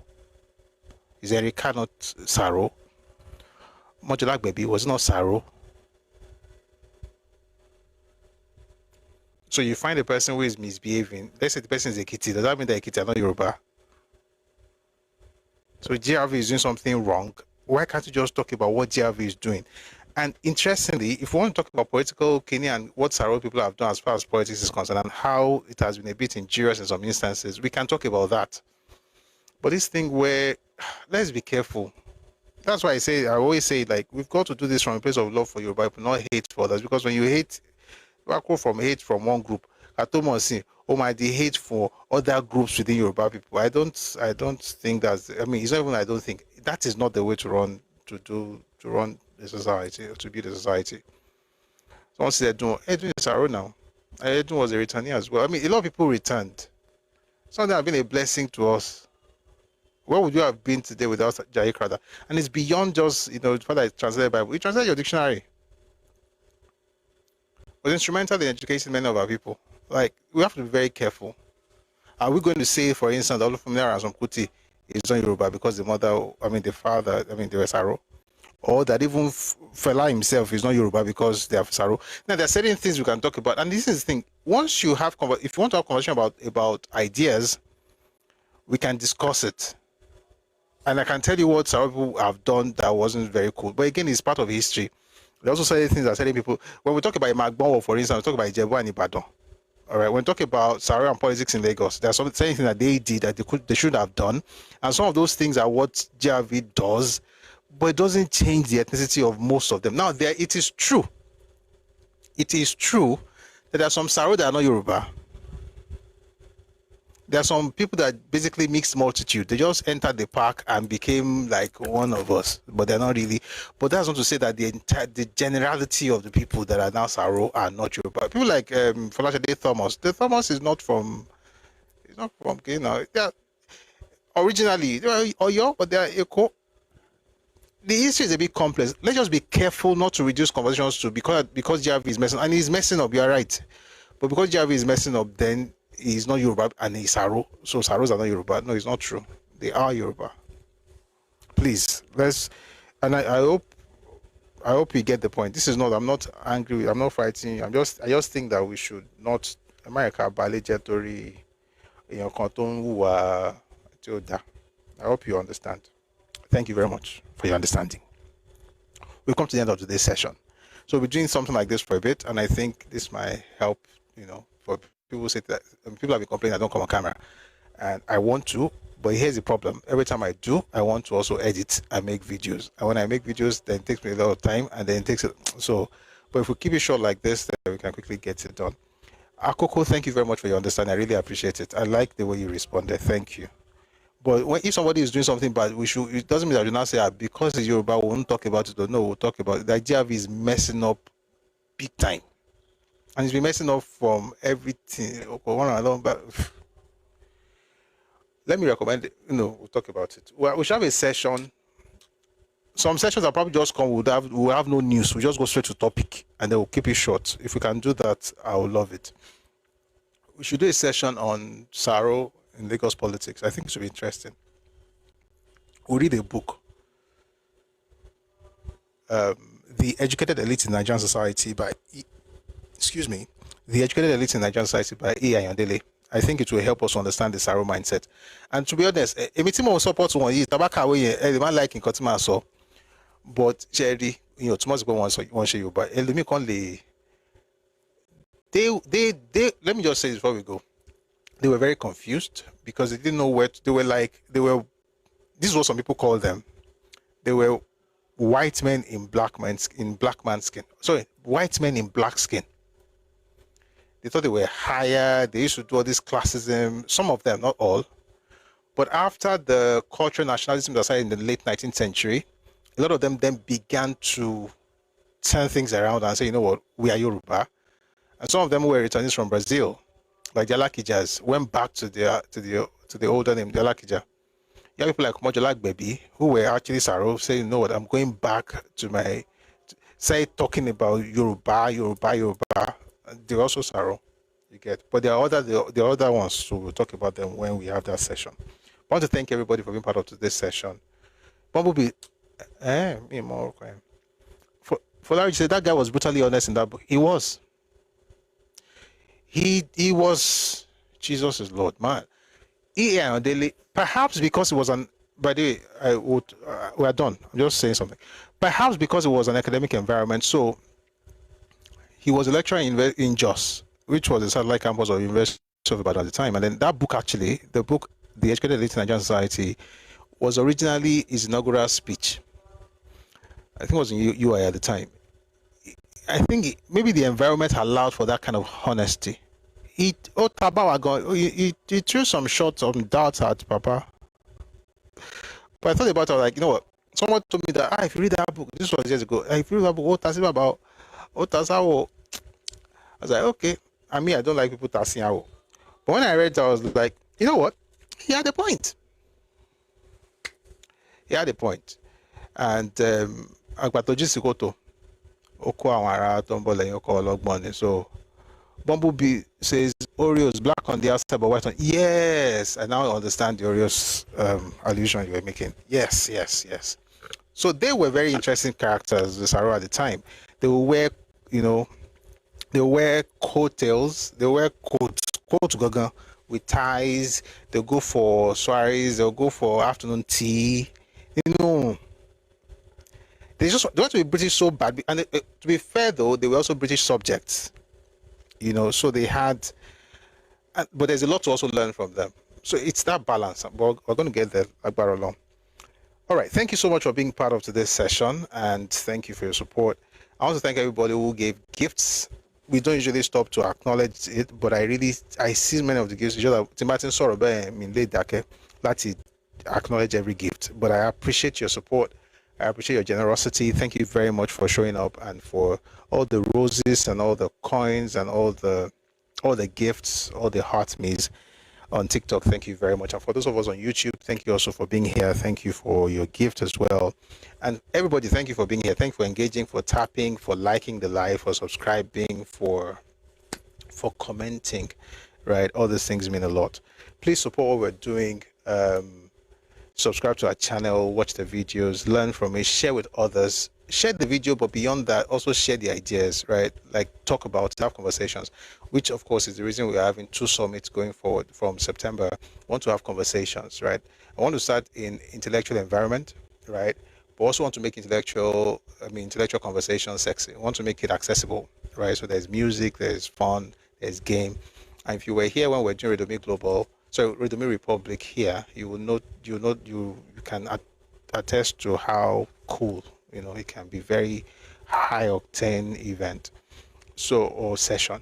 So we'll be having that from town to town, city to city, and school to school, campus to campus. So please support what we're doing. Go to Redomi Global on Telegram, click on it, join whichever team you think you want to be part of. If you or someone want to sponsor, please reach out. We should be able to have that sponsorship package by tomorrow. We'll be able to get it out, and we need all the help we can get. We have a couple of months to plan, so by September we're going to begin, and everything is going to start in our land, in Yoruba land, and Tubaya will scale. The scale most likely will be to Yoruba communities outside the country. But please support what we're doing, all right? Thank you very much for your help. Someone says the book by A and Adele available. That book is out of print. It's out of print, but I will read the portions to us. And since I want to be coming here more often, if you don't mind, some days we'll probably just take 1 or 2 news reports and then we'll just go to topics so I can finish by 8:30 max. 8:30 can take 8 o'clock, but we'll start a bit late, so it's okay. All right, so we'll do this again tomorrow at 4 p.m. if you're time West African time. If you join us for the first time, we do have these sessions every weekday, Mondays to Fridays. So we'll be here at 4 p.m. tomorrow if you're time West African time. So please join us then, all right? Here's the national anthem. Before we go, by the way, we always play the anthems here. We play the Nigerian anthem and also the Yoruba anthem. And when we begin to have our 2 summits, we'll be playing these anthems at the end as well, because it's a beautiful way to end our sessions. So take a listen to this and sing along if you know the lyrics. If not, by now you should know the lyrics. Enjoy.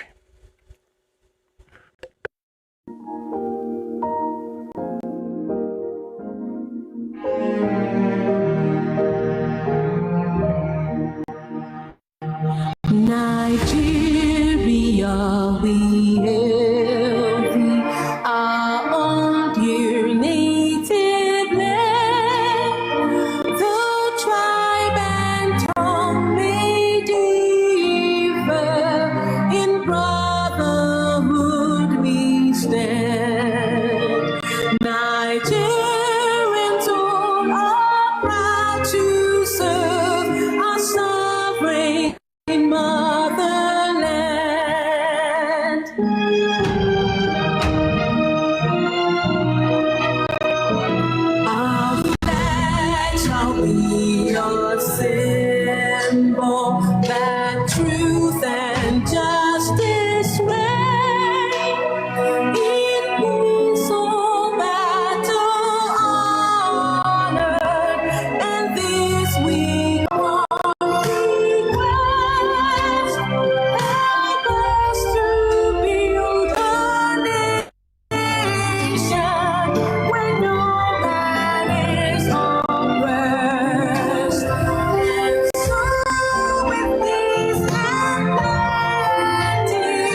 ìṣọ̀kan àtòmìnira ni ẹ jẹ́ ká máa lépa tẹ̀síwájú fọ̀pọ̀ ire àtòhun tó dára. Ọmọ òkàdìdé bọ́ sípò ẹ̀tọ́ rẹ̀. Ìwọ ni ìmọ́lẹ̀ gbogbo adúláwọ̀.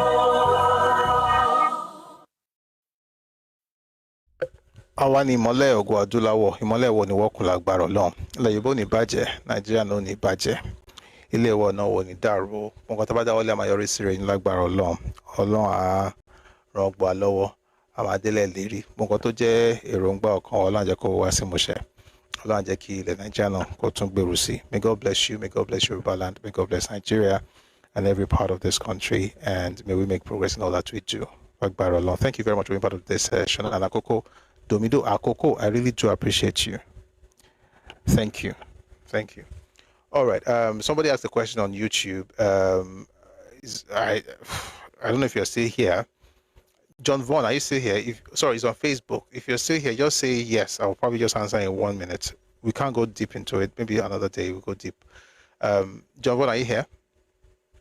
Let me just read the question. So I have a question. Generally, why aren't Egun tribe as problematic as Igbo? That's his question. The answer is simple. They have culturally evolved more than the other group. That's a simple question. May God give all of us understanding. Thanks for being part of today's session. I'll see you again tomorrow at 4 p.m.